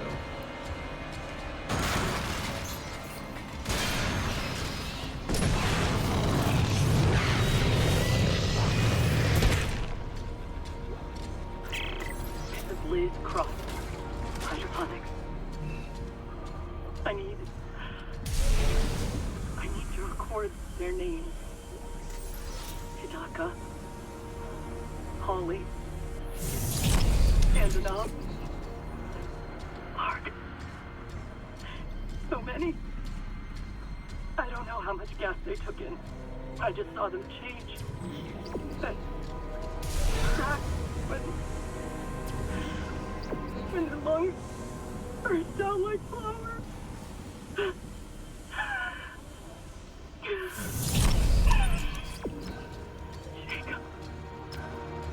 Jacob. I love you. Exiting And I'm zero so gravity. scared because I know how to kill the Leviathan. So I have to stay until it's paid for every single one of them. The lungs burst out like flowers is a particularly good line. Like, that is... I mean, you've seen what those things look like, but that's definitely an image that sticks with you. The other thing that I kind of like, too, there's that moment with Nicole, and I think most people probably will make the guess that there's something up, but one of the other things that I like about this is you do have a moment with your... with the person that you've been talking with who has this... I saw someone who I shouldn't have been able to see moment too, so you definitely get your moment of doubt there.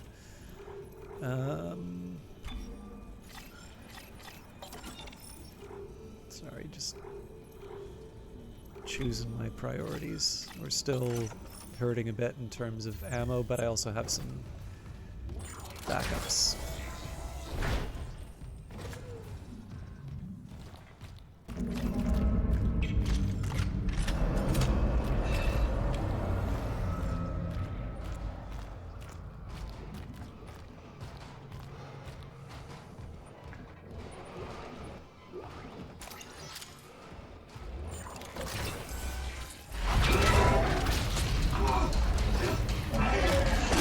Been a while since I've seen one of these.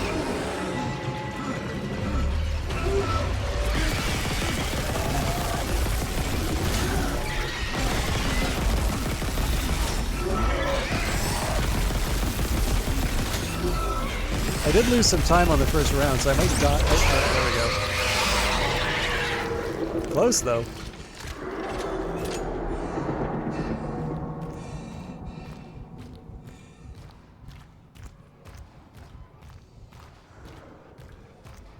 Well, I can't remember. I don't think I've played Outlast Trials with Kite, but they do a fun thing where there will be characters. The repair mission, they said.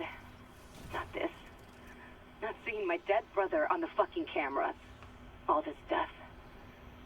Imagine what the marker could do in the wrong hands. This is about CEC again. Just thinking. If some corporate asshole tries to take the marker, you and me could do something about it. You're leaning pretty hard on that if. Oh, come on. Where's Hammond? What's he doing? I don't know. If I don't focus, we'll run out of air before it matters.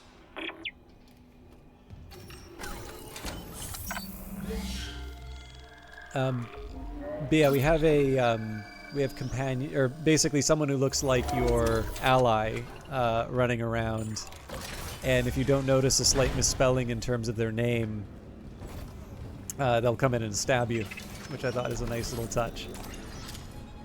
I originally thought Kite was just kind of freaking out in the game, but then I experienced what he ran into. There's definitely something in here. Where are you?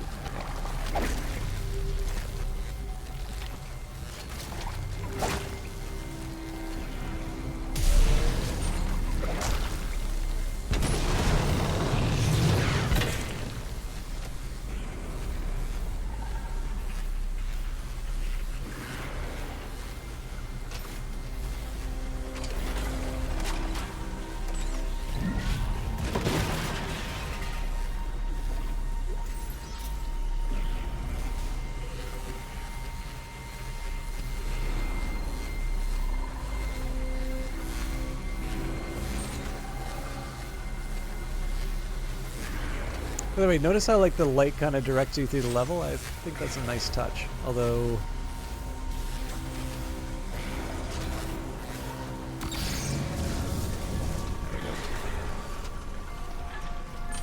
Oh, I think I'm dead.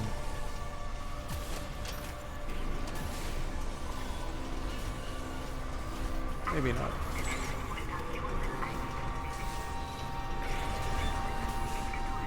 Oh, but that's where I came from.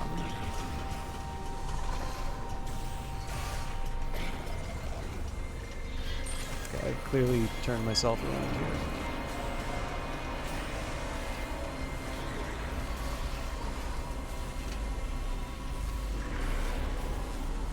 Maybe not. Oh, come on.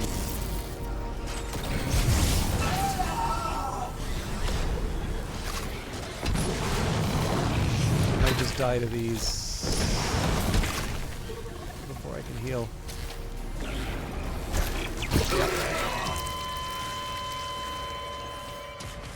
Oh well.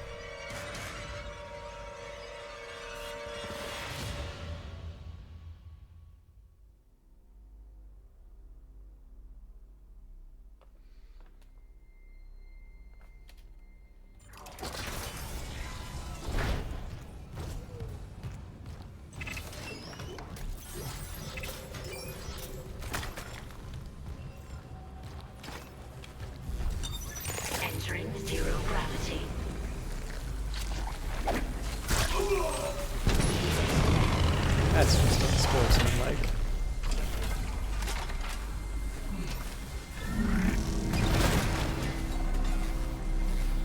Come on, you can do it.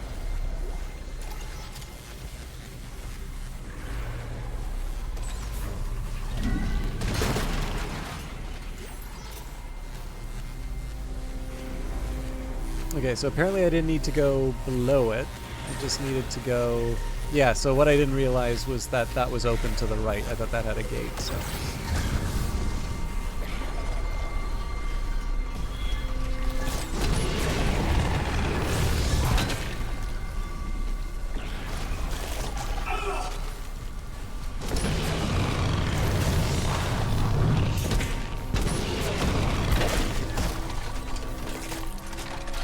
Apparently there's a bunch more of them, I just can't see them.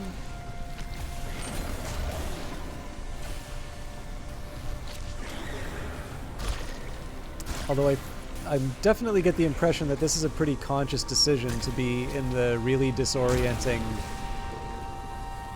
Okay, don't think I was supposed to be able to go there.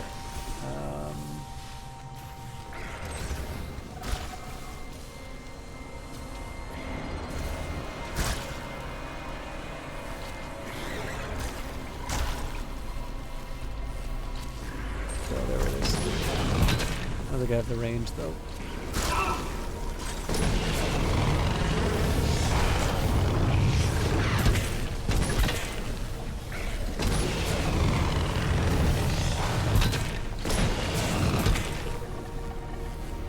I'm going to be running out of fire soon.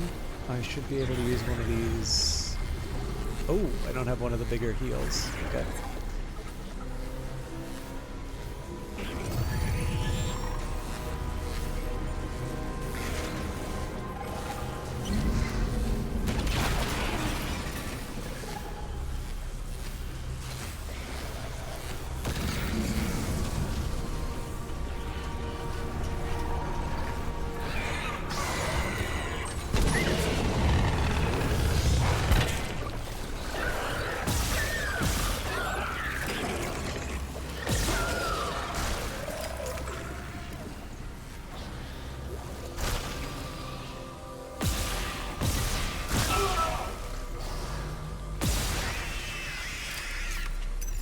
Exiting zero gravity.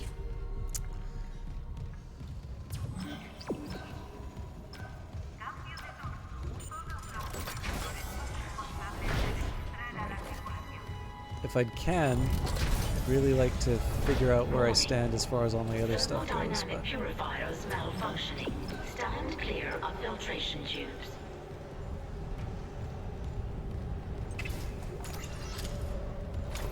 So there's something of an argument for me to use some of that health now. Although I kind of like to hold out hope that I'll find a large health pack.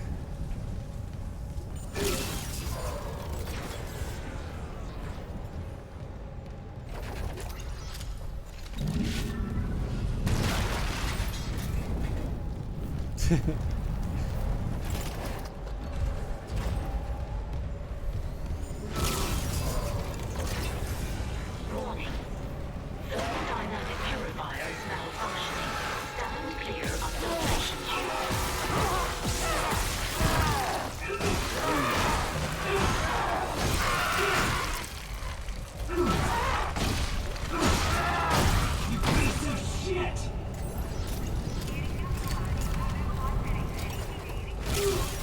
So I'm gonna wait for the second run on that before I try to get clever.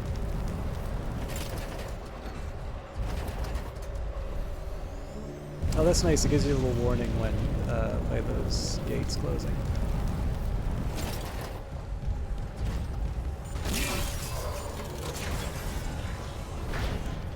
Warning. Thermodynamic purifiers malfunctioning. Stand clear of filtration tubes. So I can't see a situation in which I need to keep all of these. I can use at least one health, and then if we find a large, I'll still boost myself.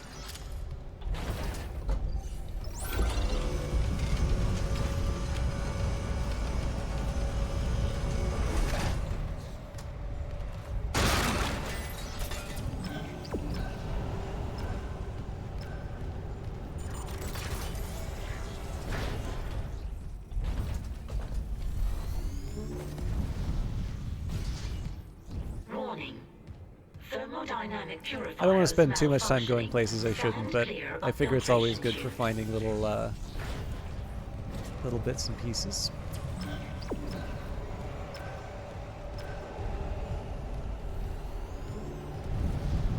It could be that I just wind up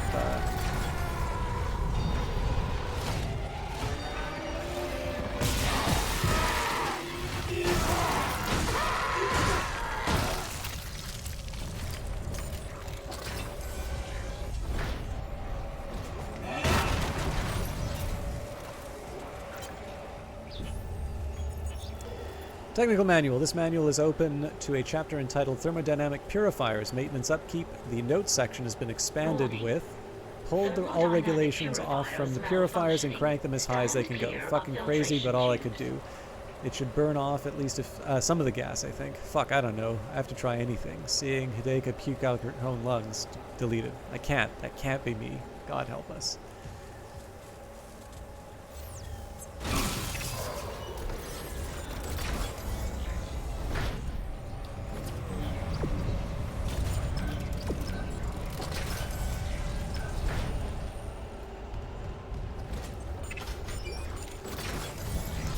Being very generous with the money, but like unless I get a proper upgrade with it, I really don't have that much use for the money right now.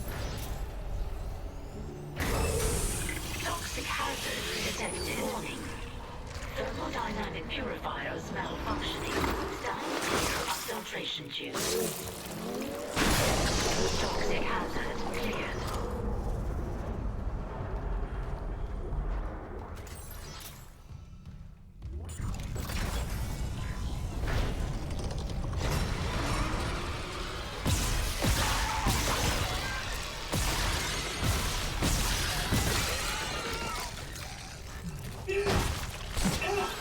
That's right, I keep forgetting these ones don't get stunned.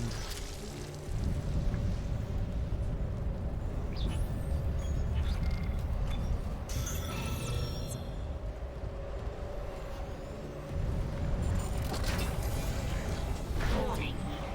Thermodynamic purifiers malfunctioning. Completely losing my mind? Stand clear of filtration tubes. Yeah, so I should probably just go where I'm told. At least as long as I don't have scientific methods.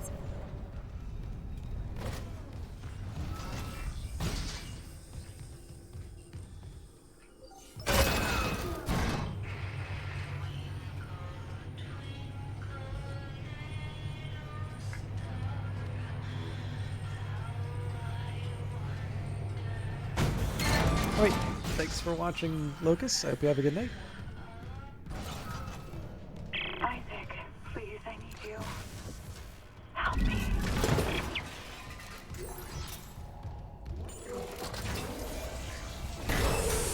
Toxic hazard detected. Toxic hazard cleared. There is peace. Thank you. The Leviathan's metabolism is slowing. Cross, something's up. It must have worked. You gave it enough enzyme to dissolve a freighter. Okay, I'm unlocking food storage. Quickly get back there and space the bastard while we have the chance.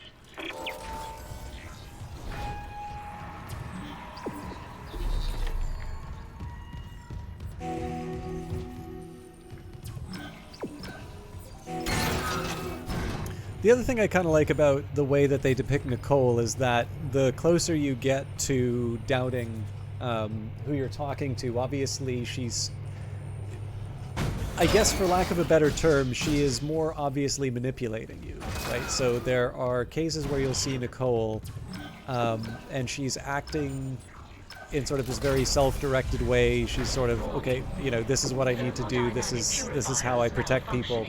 Stand clear of filtration And tubes. what we're running into now is more, oh, help me, Isaac, I need you, you know, exactly the sort of thing that you imagine Isaac would want to hear. Now, again, let's be clear, I'm not trying to suggest that in an emergency this is, you know, unreasonable for an unreasonable request, or that, it's sure.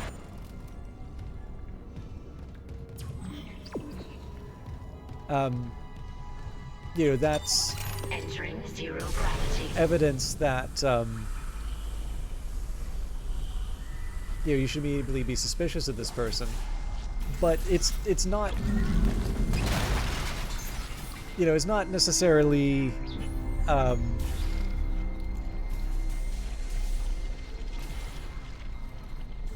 it's not great that it's out of character for what we've seen from this individual. Again, circumstances can change, but given that the game has already sort of cast some doubt in terms of what we're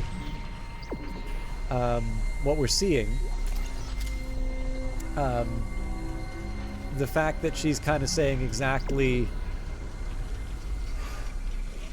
or maybe not exactly what we want to hear, but something that will get us to take a certain action, is definitely one of those things where you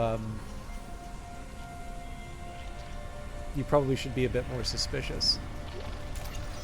And again, I mean, they're tricks of the trade. They're not, Dead Space blew my mind using this technique.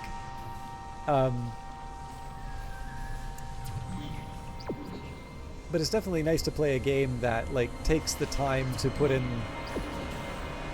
little details for you to react to. Little signals that instead of saying, basically, I guess what I'm trying to say here is, instead of a voiceover where Isaac's there was something about my wife's, pleas that didn't sit right with me, or whatever. It's there. If you notice it, you notice it. Sometimes, maybe for some people, it's a question of, just feeling something's not right, as opposed to being able to put their finger on it, or maybe it's just a twist that's really obvious and where it's going. But I don't know. I do like the fact that they don't take the obvious steps. And in some cases, I don't know, I always, there's always going to be an audience for a certain kind of cynicism, right? The I've seen it all before kind of attitude. And it can be difficult to engage with that just because, it's just really miserable to hang out with, right? I realize that for some people, this is kind of how they'll signal a degree of sophistication or world weariness or whatever they're trying to do. But I don't know. I like it when they make an effort to move beyond sort of an obvious step, maybe.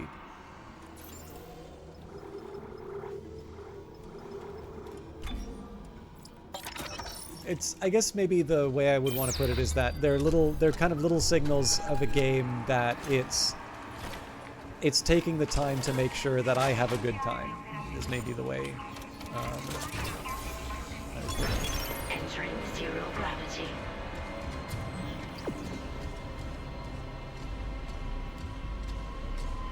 There's definitely something that I've missed in terms of the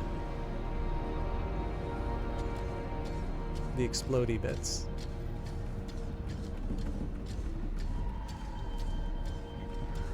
Oh, there it is.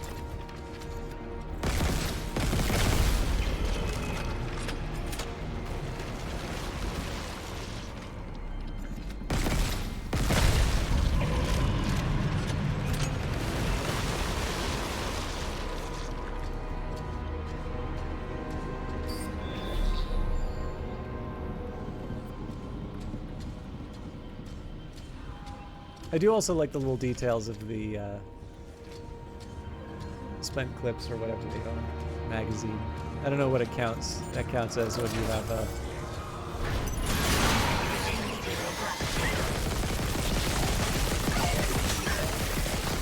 plasma rifle.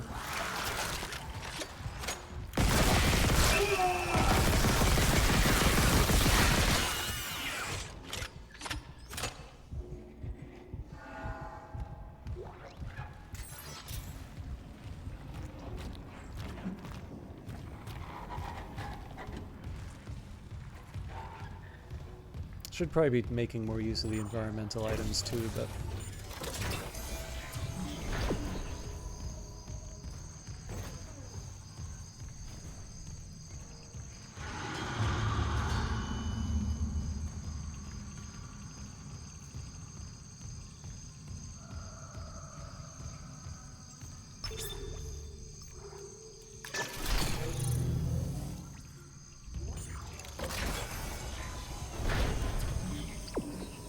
Okay, wrong way, apparently.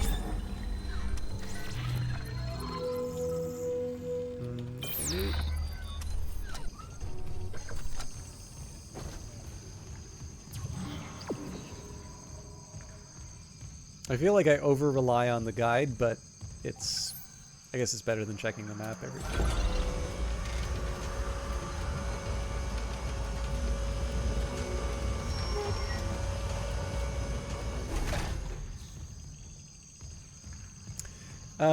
Here is, this is not at all going to be related to the game, but I am debating on, this probably won't be for a while.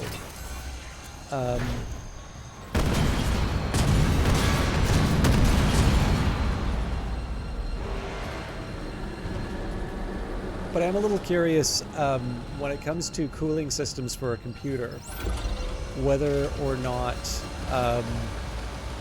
I guess what the big difference would be for a nope, another crash.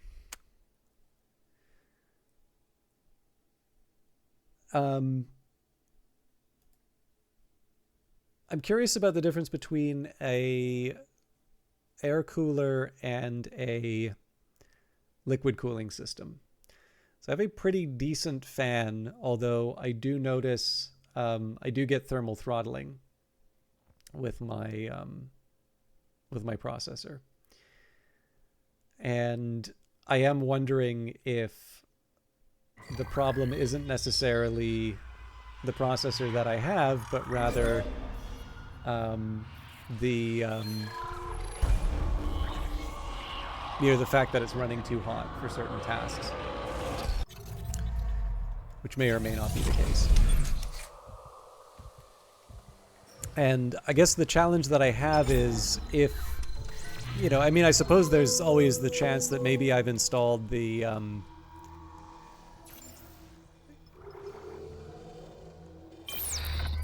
hang on. There's definitely something I want to clear out. Maybe it's possible that I've installed things in a boneheaded way, and this is putting a lot of burden on my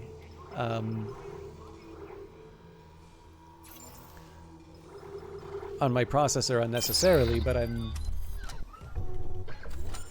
Okay. Well, that's just it, right? Like, if it's all about sound reduction, then I do not need to spend that money.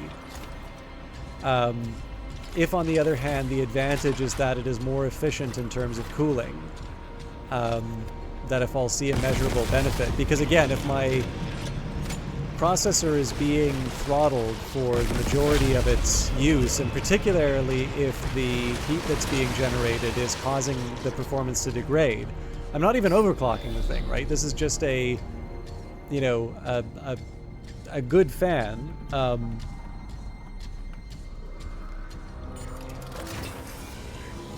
But exiting zero gravity. I would consider it to be a fairly standard use of the system. But if there's something that I can do to put a little bit less stress on my system, then I'm certainly willing to take the step. How do you get there?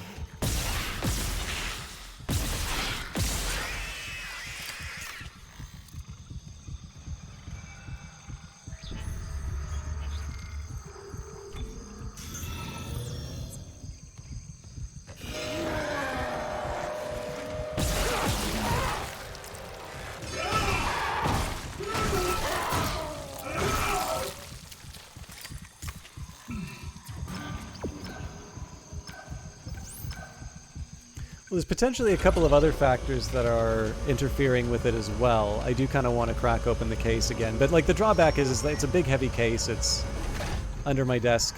There's a lot of there's basically a lot of effort that goes into messing around with it. So, you know, if I'm taking the thing out to put a new part in, fair enough. If on the other hand, and what processor do you have, Algrins?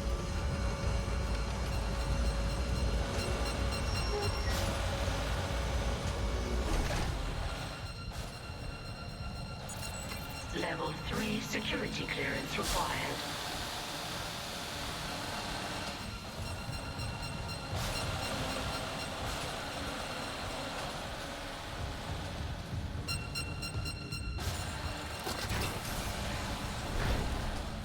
Okay.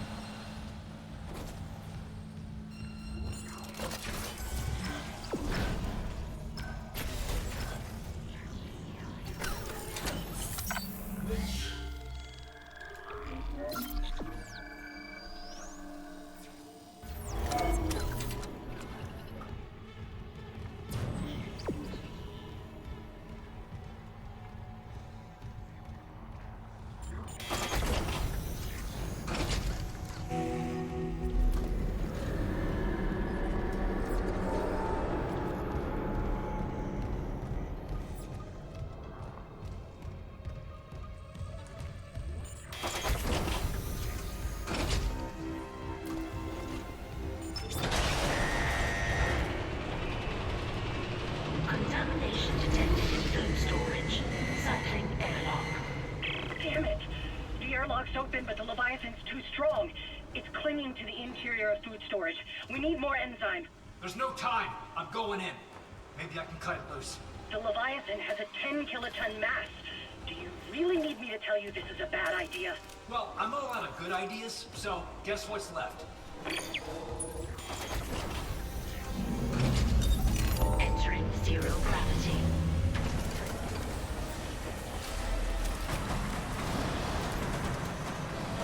I actually don't know how this fight works, so...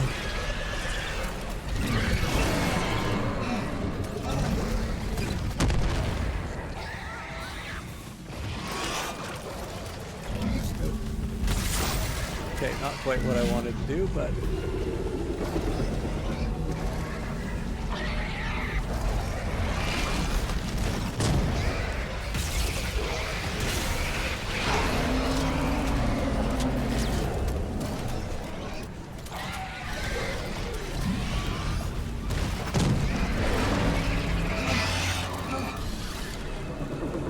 Where the hell is the... Right.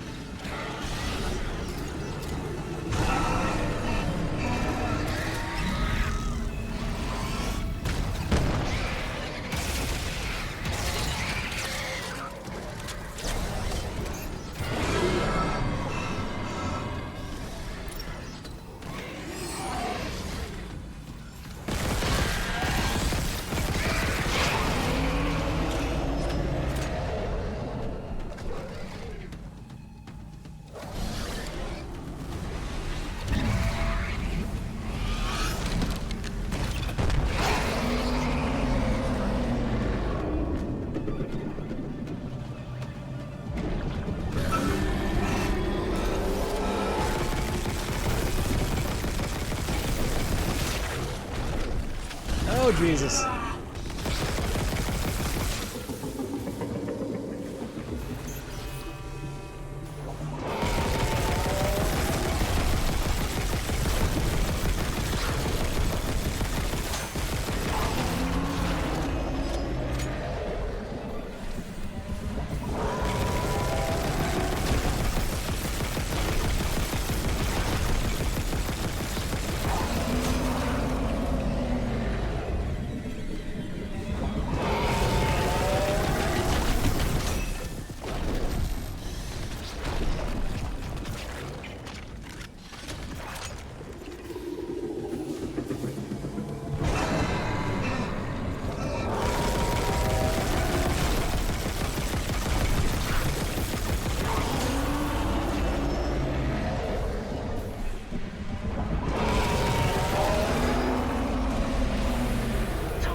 Oh, thanks. I was really thinking of letting it off with a warning, but yeah, convinced me.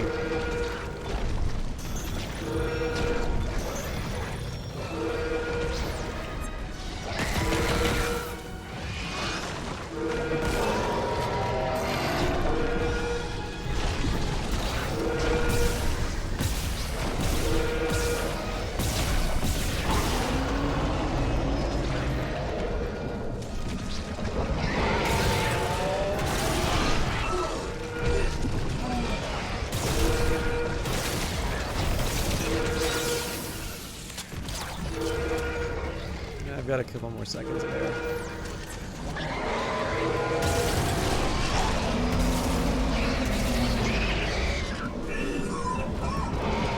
Alright, that's the game telling me I need to sort it out. Damn it!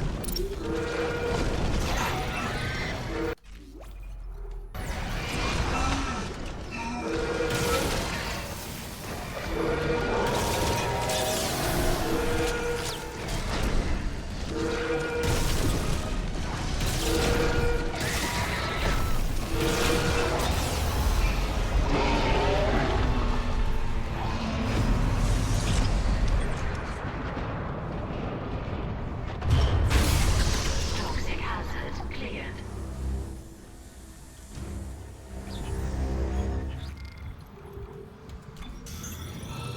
Hello. You crushed the heads of Leviathan. He will be meat for those in the wilderness. Thank you, Isaac. Come back inside. We should talk.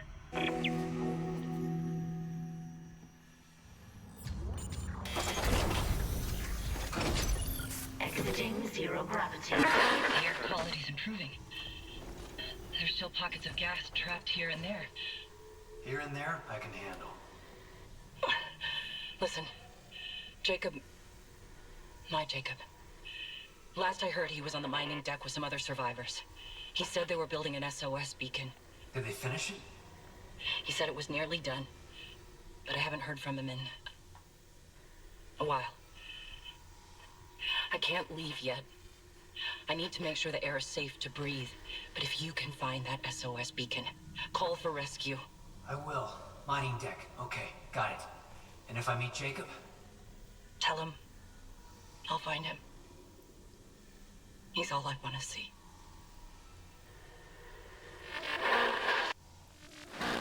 An SOS beacon. Someone jettisoned all the others. Isaac, there's a shortcut to the mining deck. Near Cross's workstation. I'll get it open. Goddamn. We might actually get out of this nightmare.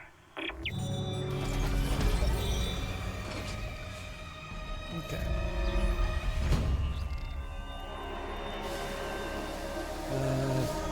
Let's see. I don't have a whole lot of options in terms of weaponry, but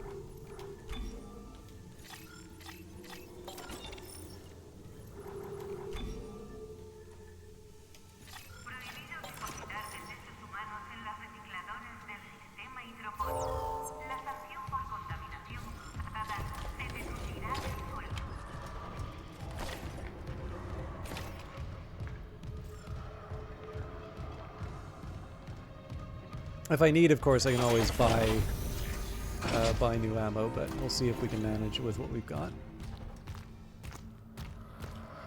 I will confess, the Leviathan fight's kind of a fun one, and I think it's just kind of because of how gross the creature is.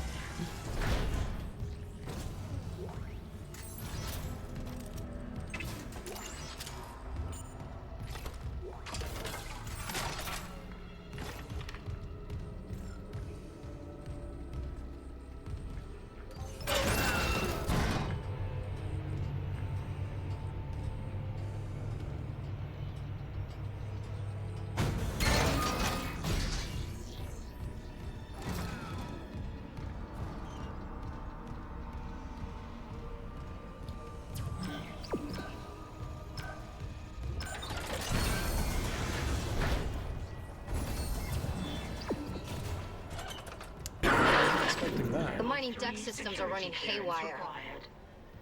Great. Let me work on the elevators. Any idea where Temple's SOS beacon might be? I'll check the mining control room.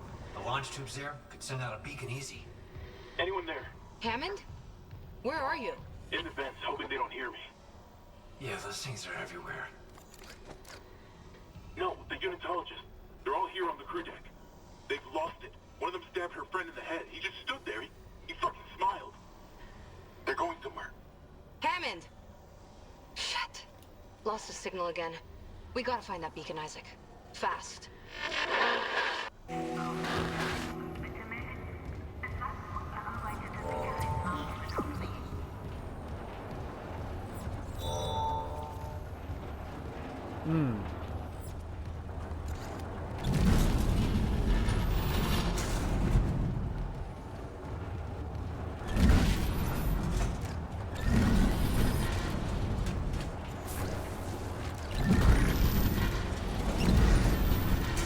Lol, this game's for smart people.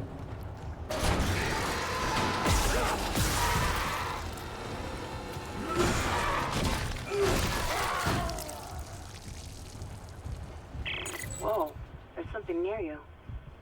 A sealed room. Some kind of home-brewed security lockdown. The miners locked up some nice gear. Too bad. I could have put it to work. You still could, if we find the right rig codes. The captain's rig won't get me in? No, that lockdown's a custom job, but I can use the captain's codes to create an override framework. Didn't you find a senior officer's rig? A few more like that, and we're in business. Okay, framework's done. Find the rigs, download their codes into a bridge console, and it'll build you a master security override.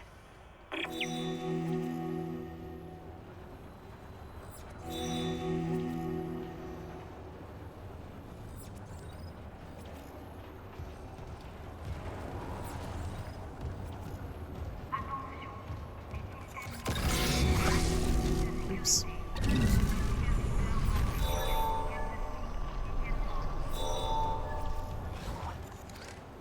I have some doubts that I'm actually going to be able to do this, but I will do my best. I think when I first played this, I kind of obsessively pursued the 100%, but I will enjoy being resource-starved on the murderous ship.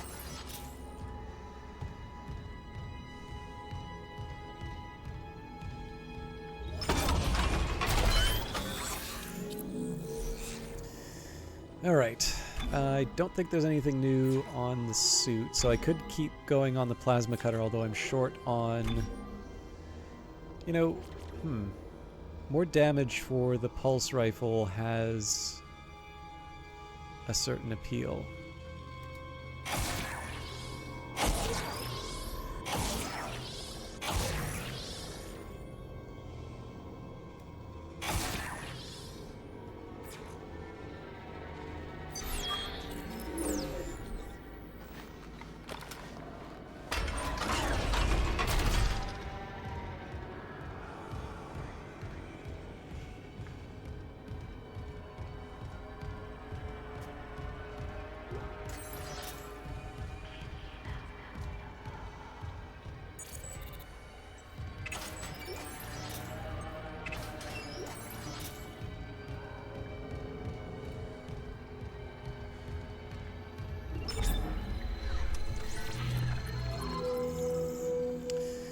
Okay, as always, I mean, it's tempting to try and pick up the power nodes in that. One thing I always have some difficulty with in games like this is that if they don't give you a clear destination in terms of what your, like what your final state is, so, you know, the maximum rig is like 5 or something.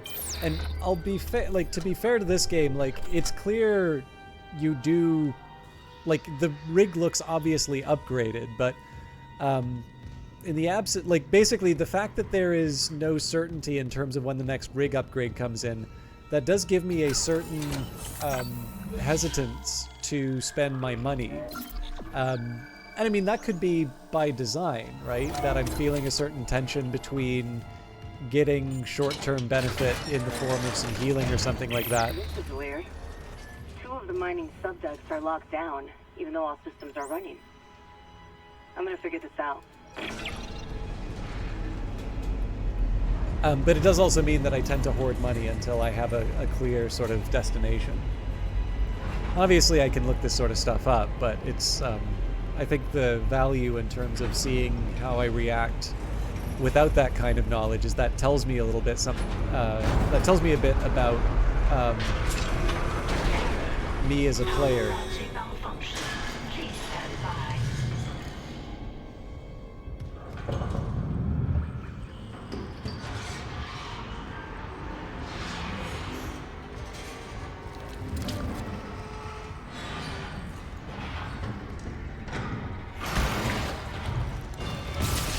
That's just unsported.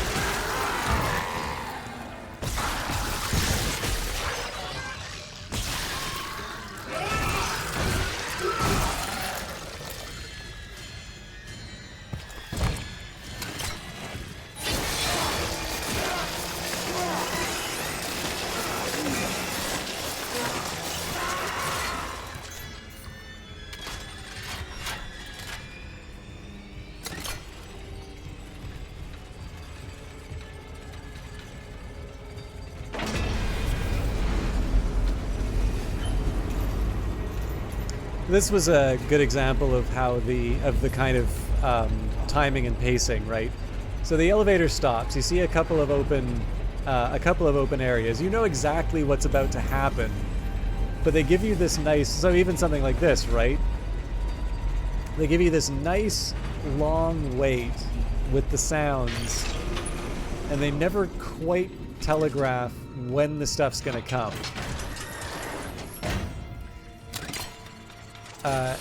And I feel like this game pretty consistently delivers in terms of those kinds of moments. It's a little bit. There's an old game, Unreal, like the one that the engine is named after. There's a somewhat famous sequence where you encounter. I'm assuming this is going to teach me, yeah, what the red beams do.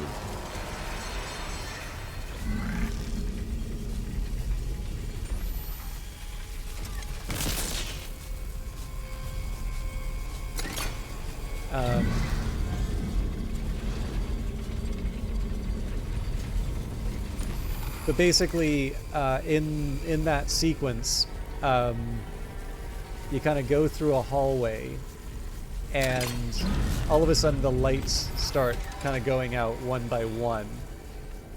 And then sort of a strobe light turns on, and it's the first encounter that you have with sort of the enemy that winds up being the box art.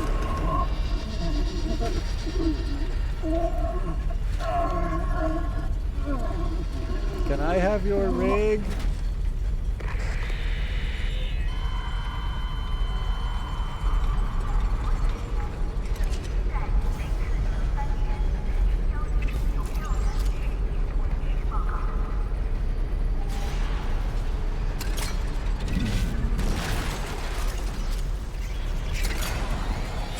Ah, crap.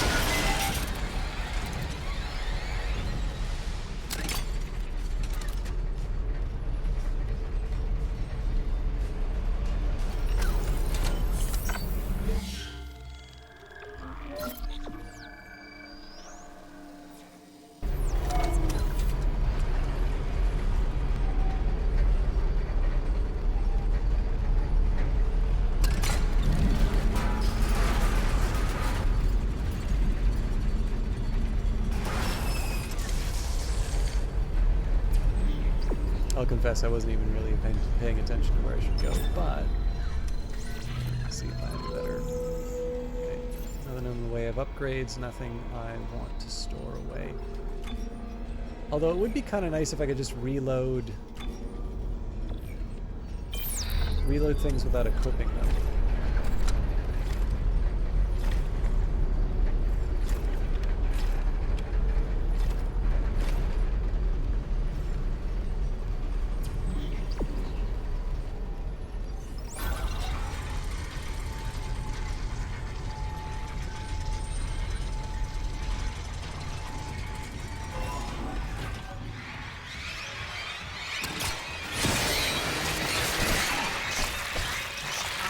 I tried.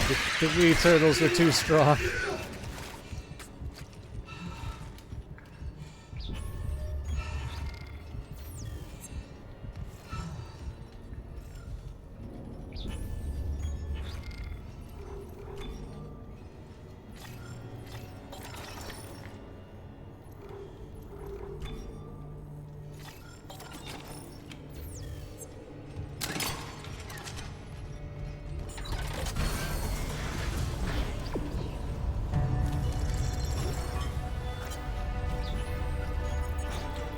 Mining deck, A. Dallas supervisor. Planet crack of Aegis 7 was conducted today. Everything went smoothly from our end. There seem to have been problems planet side, and we've temporarily lost contact with the colony. The tethers are stable, with torque well within acceptable parameters. First rock ball, 10032, was extracted from the tectonic load, location L5, approximately 1 hour after planet crack. It has been processed, refined, and smelted for sampling. Results exceeded even optimistic initial estimates. Normal recovery is about 35% mineral, 5% fossil, 60% waste. The material from the first ball was 65% mineral and 0% fossil, in line with expectations. And that's 6.5 tons of ore from a 10-ton ball.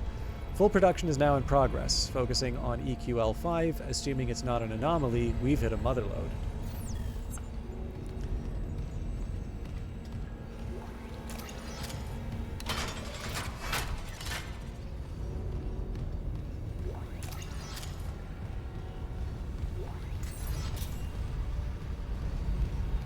I always thought seeing some of the details about how the ship worked was really cool. So there's obviously the big stuff, like seeing how a planet cracker works. That's definitely cool, and I like that they sort of do a big set piece around it. Security clearance required. But even little things like where the cameras get located in terms of the ship and how people use them for communication. Again, little details, but not... Launch tubes sealed. Please contact Supervisor Dallas for authorization. Finally getting somewhere with the mining duct systems. Got the SOS beacon? No, and the launch tubes are sealed. I need a deck administrator's rig to get them open. The deck admin is Supervisor Dallas. He's on the processing subdeck. I've got rig activity for a Jacob Temple 2 maintenance subdeck. Maybe he left the SOS beacon there. Just hope you can reach it through these malfunctions. Not malfunctions. Traps. The miner's way of holding the line. Shit. Okay. I'll unlock the subdecks. Just make sure that beacon's not wired to anything.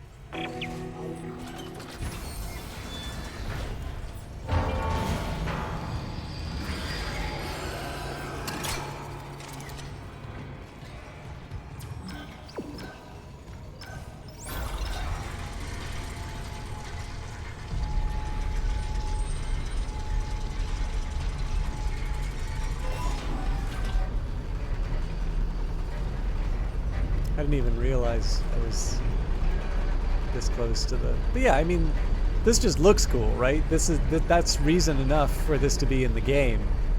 But definitely to sort of see the ship work. I don't know. Makes it special.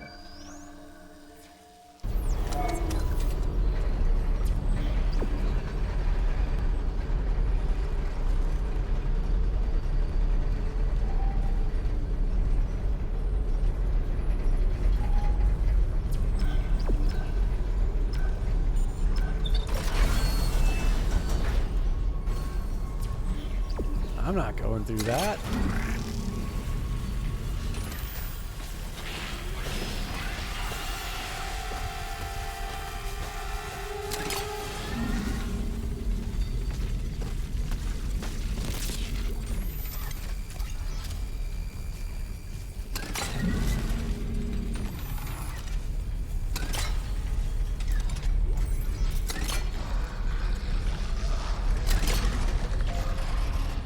Everything okay in there?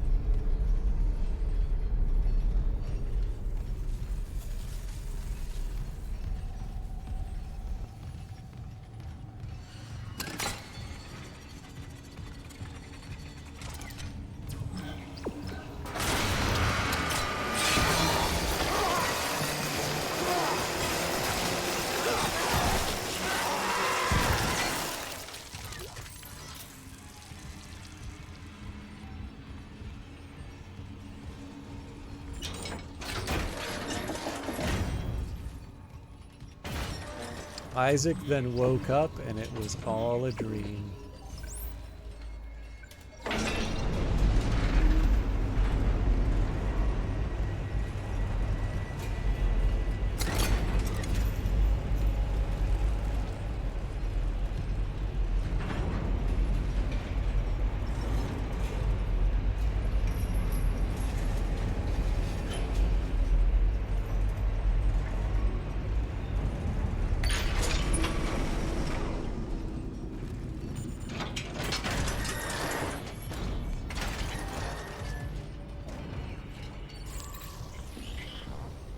Hey, Liz, it's Jacob. I couldn't reach you. If you find this, I'm off deck, but I'll be right back. I got a call from another survivor. He sounded terrified. I'm gonna lock up the SOS beacon and go and get him. Best launch window's not for a while. Anyway, and he sounds like he's worth the risk. He's a doctor. Mercer, I think. About time. We got a fucking break. I love you. Please, be careful down here.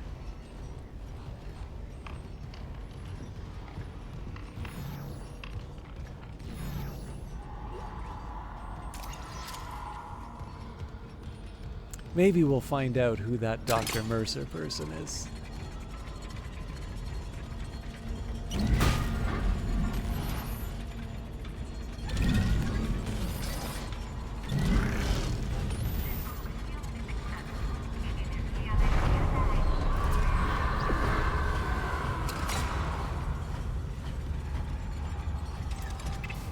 If you've noticed that I reflexively go the opposite direction that the game tells me, that is intentional. That's basically the product of playing a whole lot of games that will guide you along sort of the main story, and then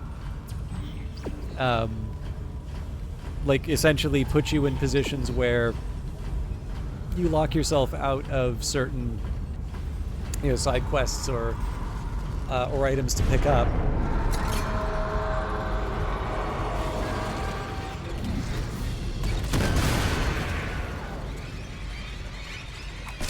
Ah, the wee turtles got me again!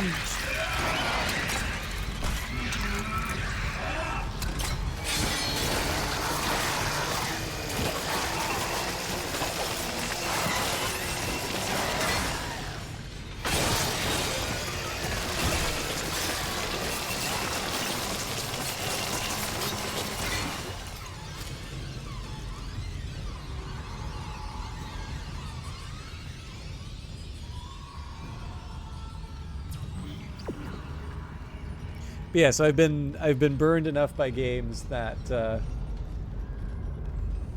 I guess like the rigs would be a good example of this actually.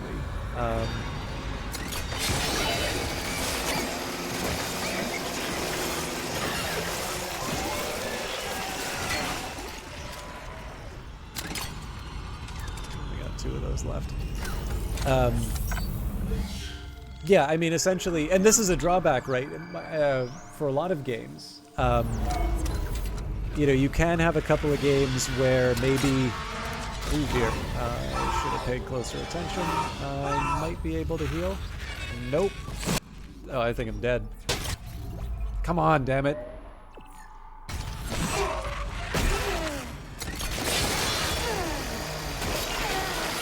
do my best with what I got here,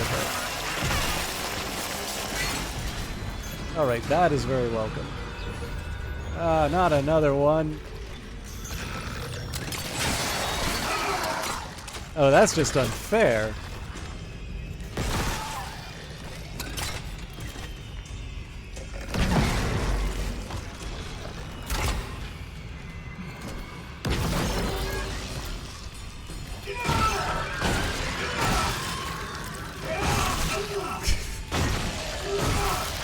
How much more health am I going to waste on you?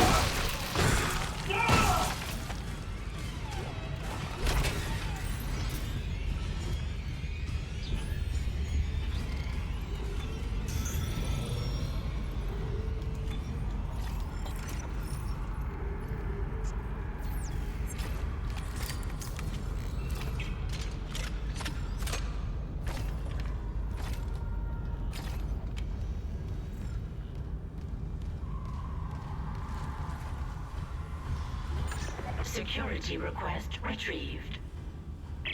Dallas here. Security to the mining deck now. Dr. Kynes lost it. Get back! I know how to use this. He'll live for the rest of his life if you don't give me codes to the cargo bay. It's just processing. Why the hell would we have codes for cargo? I must get to the marker. We're running out of time. Give me those codes.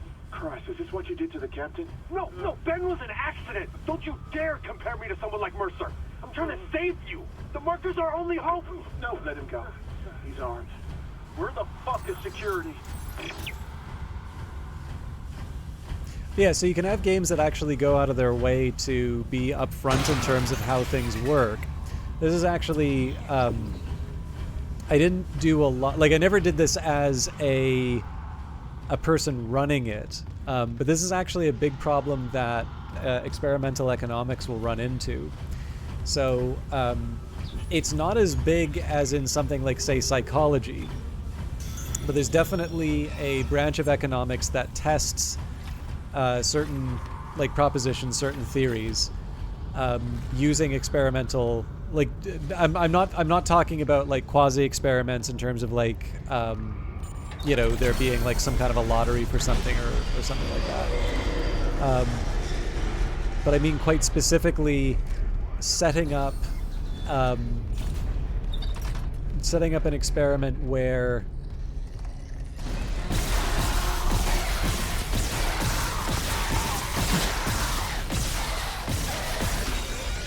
I think I'm supposed to hit this thing in the arms.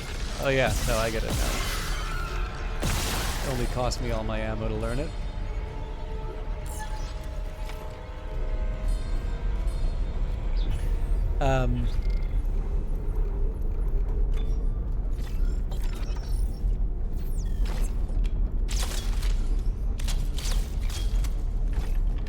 Yeah, so essentially the idea is, you know, they'll set up some sort of, you know, a room, they'll sort of explain what the rules are.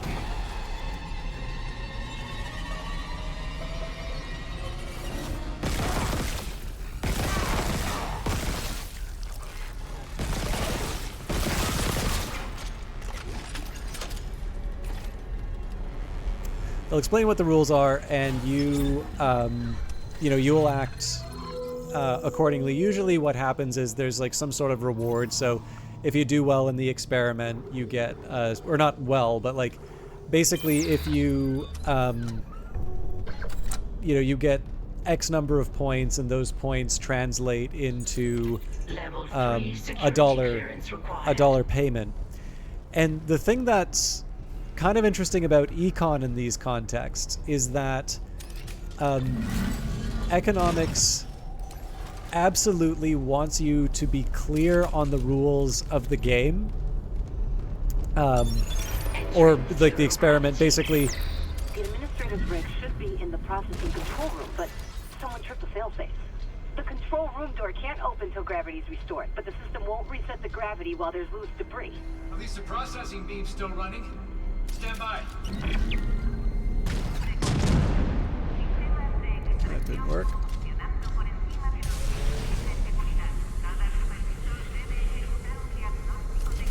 So yeah, basically, you know, they want you to... Well, that's why I'm an engineer, not a miner. Anomaly destroyed. Anomaly destroyed.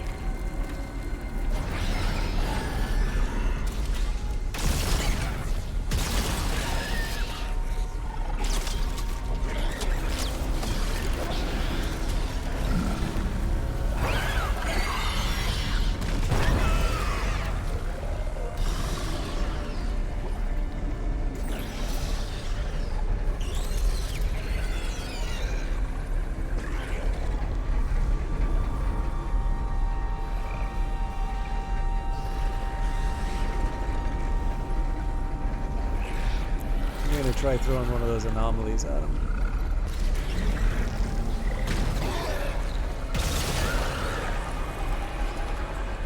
Considerably less successful than I wanted it to be.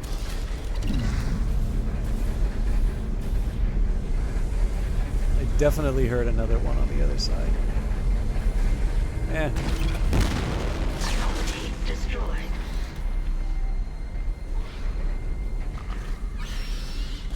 baby.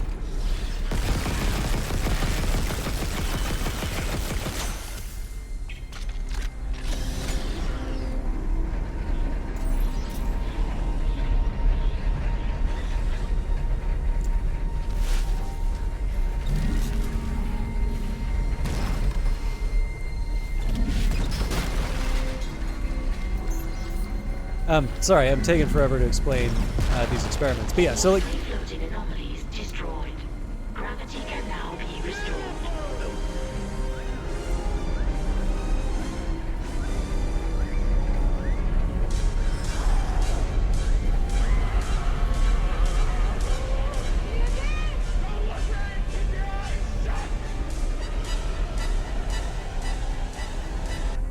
Ellen Ripley, thank you very much.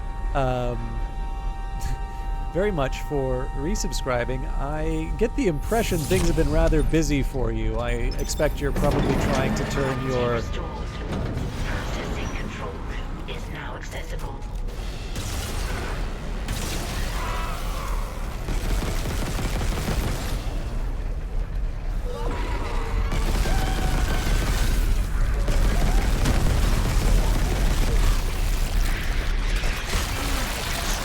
Ah, the wee turtles!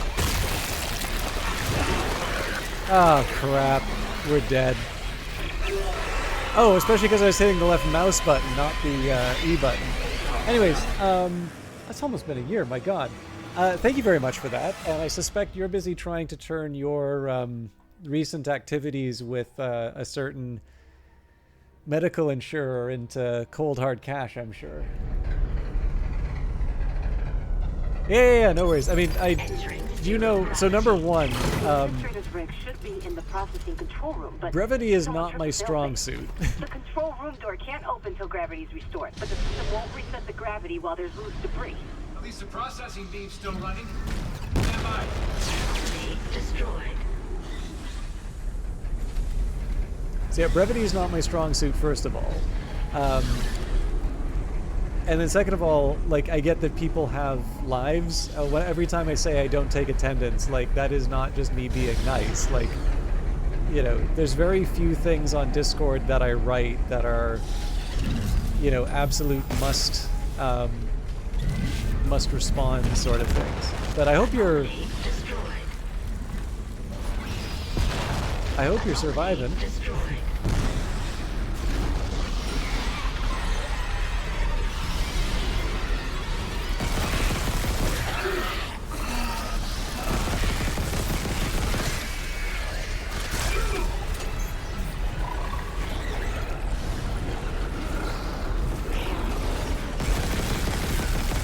Try and deal with the babies first.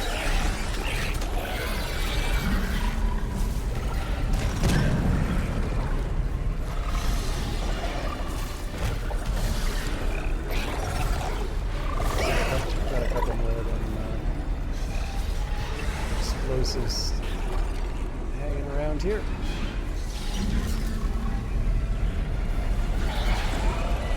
Ah, nerd.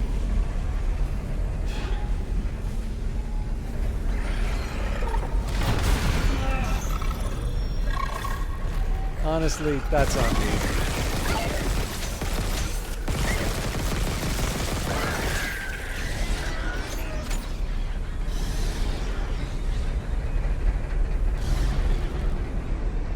Okay, now the one drawback with this approach is any loot that I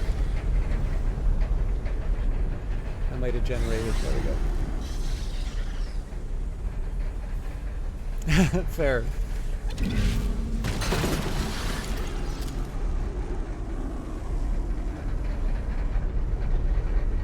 I can't remember, did you ever make a guess on...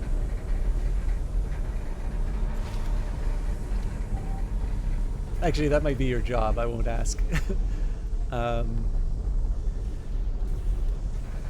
the other one too is like Outworld has to put up with a bunch of nonsense in his Discord too. Not just his like Discord, but like his personal Discord. I'm sure, I don't know if you've noticed, but Wolf has, like, he's doing a GPT thing where basically you put in a poem request, and he'll throw it into an LLM and get it to read out the poem. So I'm sure you can imagine this is something that I don't know, I feel like I can do. So every once in a while I do. Actually, I think you've probably got a couple of them in. Control room is now accessible.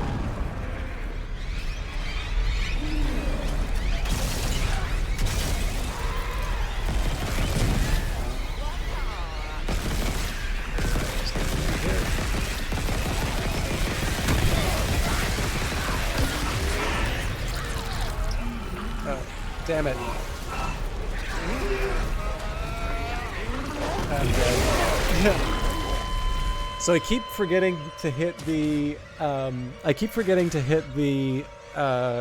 E key rather than the left mouse button to get the wee turtles. I gotta do all this again, I keep forgetting. The administrator's rig should be in the processing control room, but someone tripped the fail thing. The control room door can't open till gravity's restored, but the system won't reset the gravity while there's loose debris. At least the processing beam's still running. Stand by.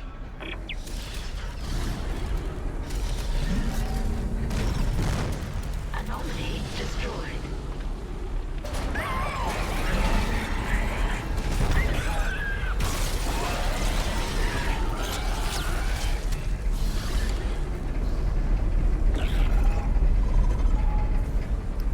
One of them explodies.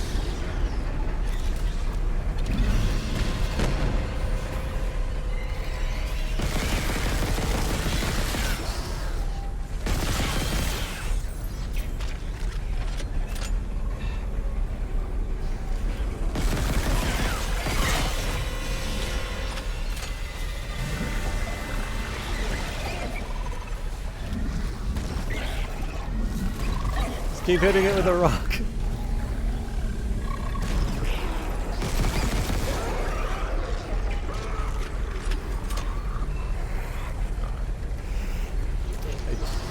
Definitely hear something else.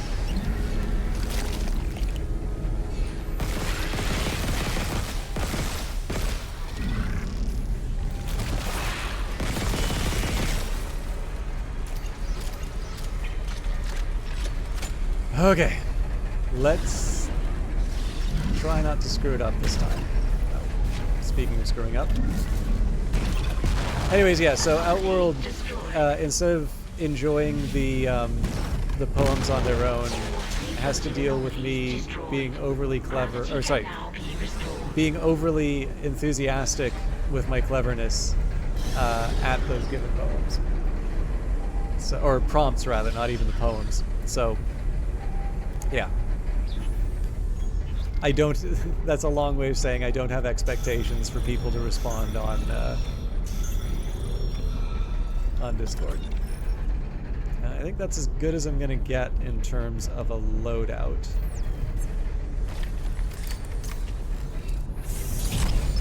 But this also should not be difficult. Processing control room is now accessible.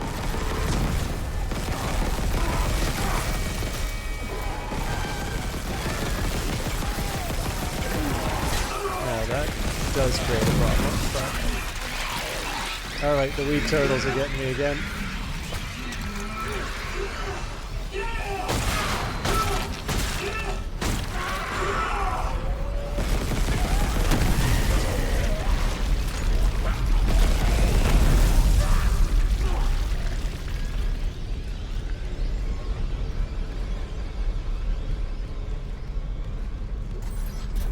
Alright, I have no ammo left, but overall a respectable showing.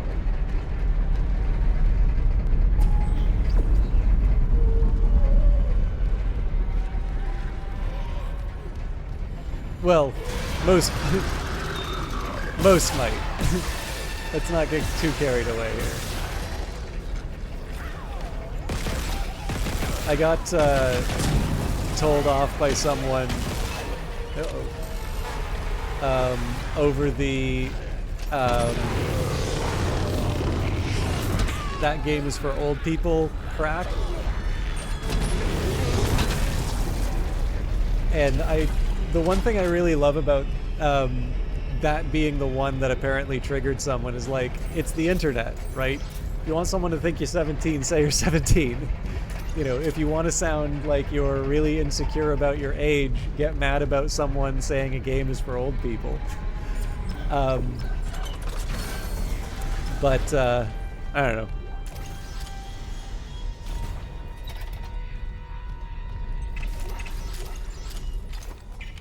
The usual reason for that particular joke, like, obviously sometimes I just like being a bit of a pest in chat, but the real reason behind that is basically the stuff we've been talking about the last couple of streams, right? Is the idea that everything is sort of a remake, everything is sort of a, like it's, again, I don't mean to suggest that there's no place for this sort of stuff. Because, like, don't get me wrong, like, you know, The Dark Knight is a lot of fun. I mean, Dark Knight's obviously an old movie, as is Casino Royale.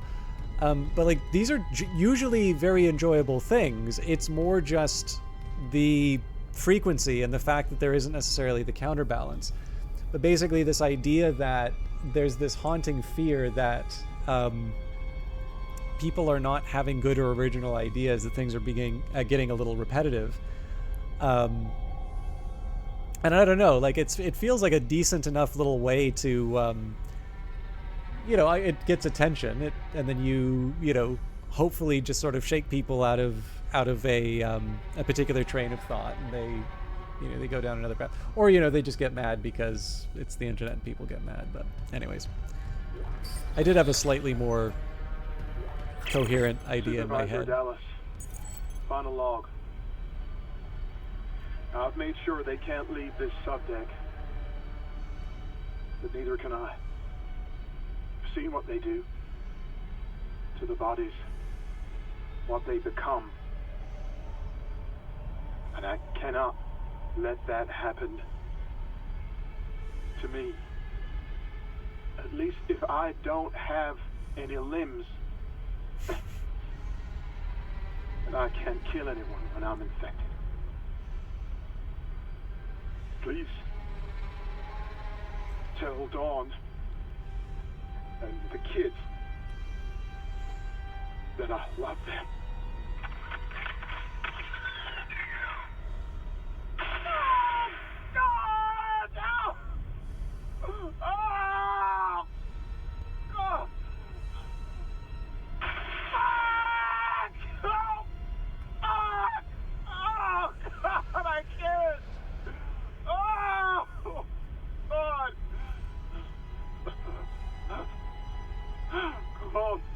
One more. Oh. Come on, man. Just one more.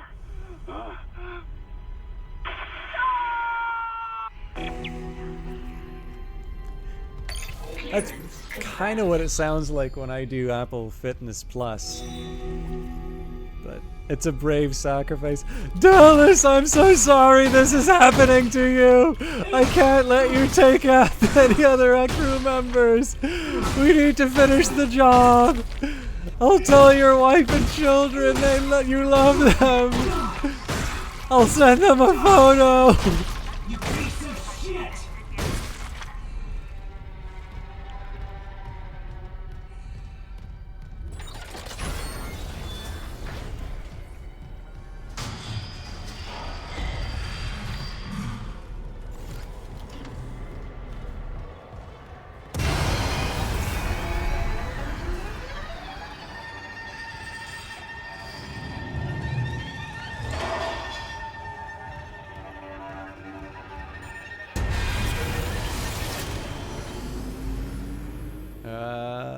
Looks like my game froze.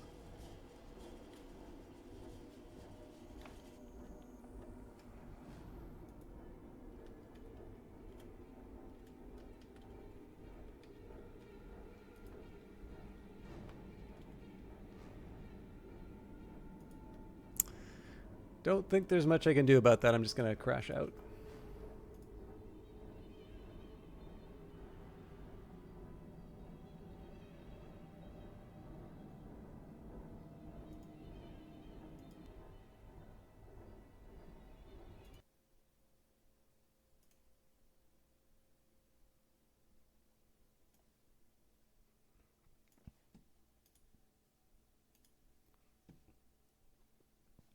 I'm just gonna need a minute.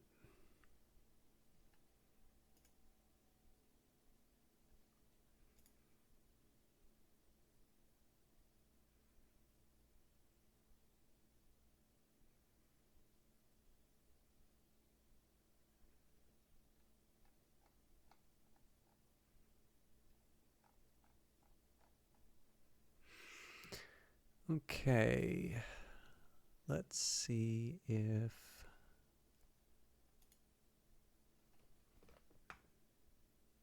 hopefully we didn't lose too much.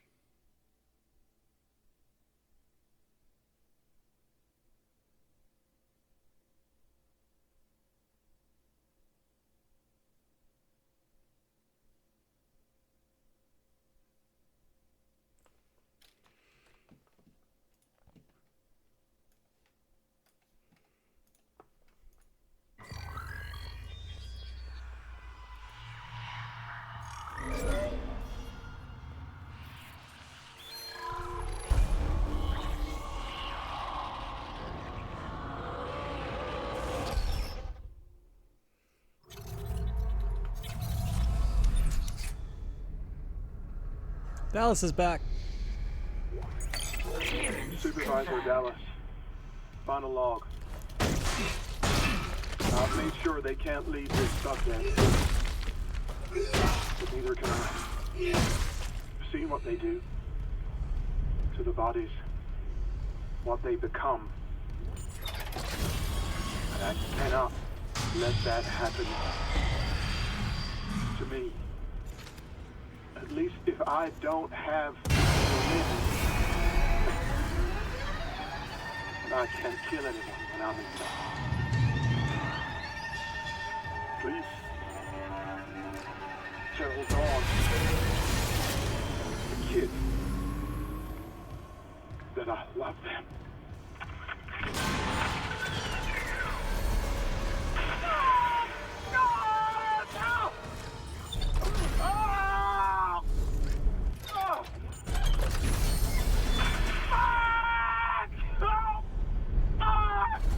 The administrator's rig changed location. You got it? I got it. I'll check the maintenance subdeck for Temple's Beacon. Did I just miss an enemy there or something, or is it going to come back to scare the hell out of me later?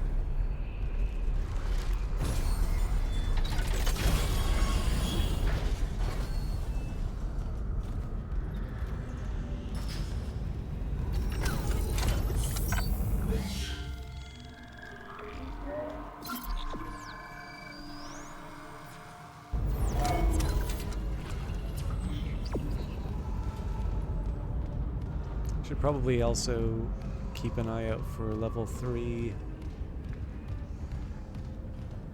loot boxes.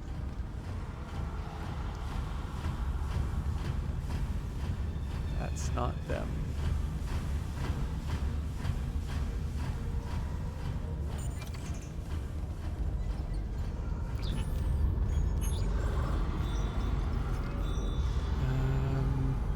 Okay, so it's only Kynes' rig.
Hammond?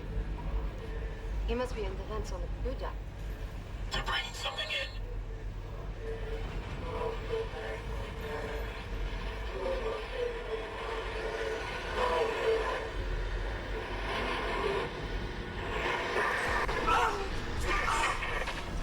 Make it stop.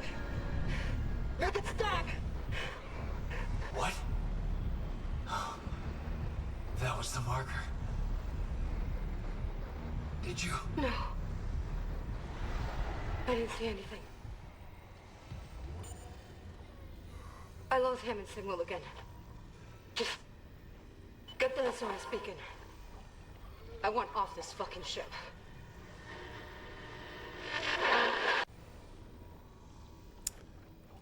Looks like I'm frozen out again. Okay, at least this time it crashed. I don't know.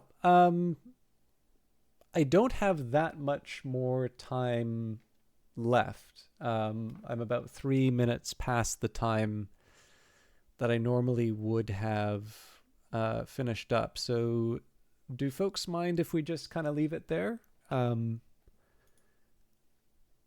it seems, I don't know, this many times in a row, I have to imagine that there's probably something else going on. I will try and see what the deal is. And you know what? There's actually quite a few good people online right now. So there's Sophia, who was in the channel a little bit before. There's also Outworld. So what I'm going to do here, I would normally host Outworld, and Kite is also streaming, incidentally. So I'm going to give a couple of shout outs here. But I definitely feel like we should send it over to Sophia, who is currently playing Planet Crafter. So I do apologize for a slightly abbreviated stream in this case. I don't know. I need to figure out what's going on. I think the amount of crashing is a concern. So that's kind of suggesting problems with my computer more than anything else. And I have done a couple of stress tests, but you know, I think signals are pointing something else. I know, Ellen Ripley, this means you subbed not too long ago, and I'm pretty much running off, but thanks for the money. Anyways, I hope you all, please do check out Kite and Outworld, by the way. I might be hanging out with an Outworld channel a little bit later. But Sophia is definitely a very nice broadcaster who I'm actually quite eager to catch up with. So, and Anvar, thank you very much. I don't think I said hello to you yet. I think this might be the first you chatted inside of it. So if you are just joining us, I apologize. If you've been here lurking for a bit, I appreciate that tremendously. But yeah, in this case here, I think rather than try to fight what my computer's telling me, I'm just going to leave it there. I hope you all have a good evening. I will be back Wednesday for what might be Godless. I might also change it up. We'll see. And then Friday probably it will be Cyberpunk. Anyways, I will see you all then. Have a good night.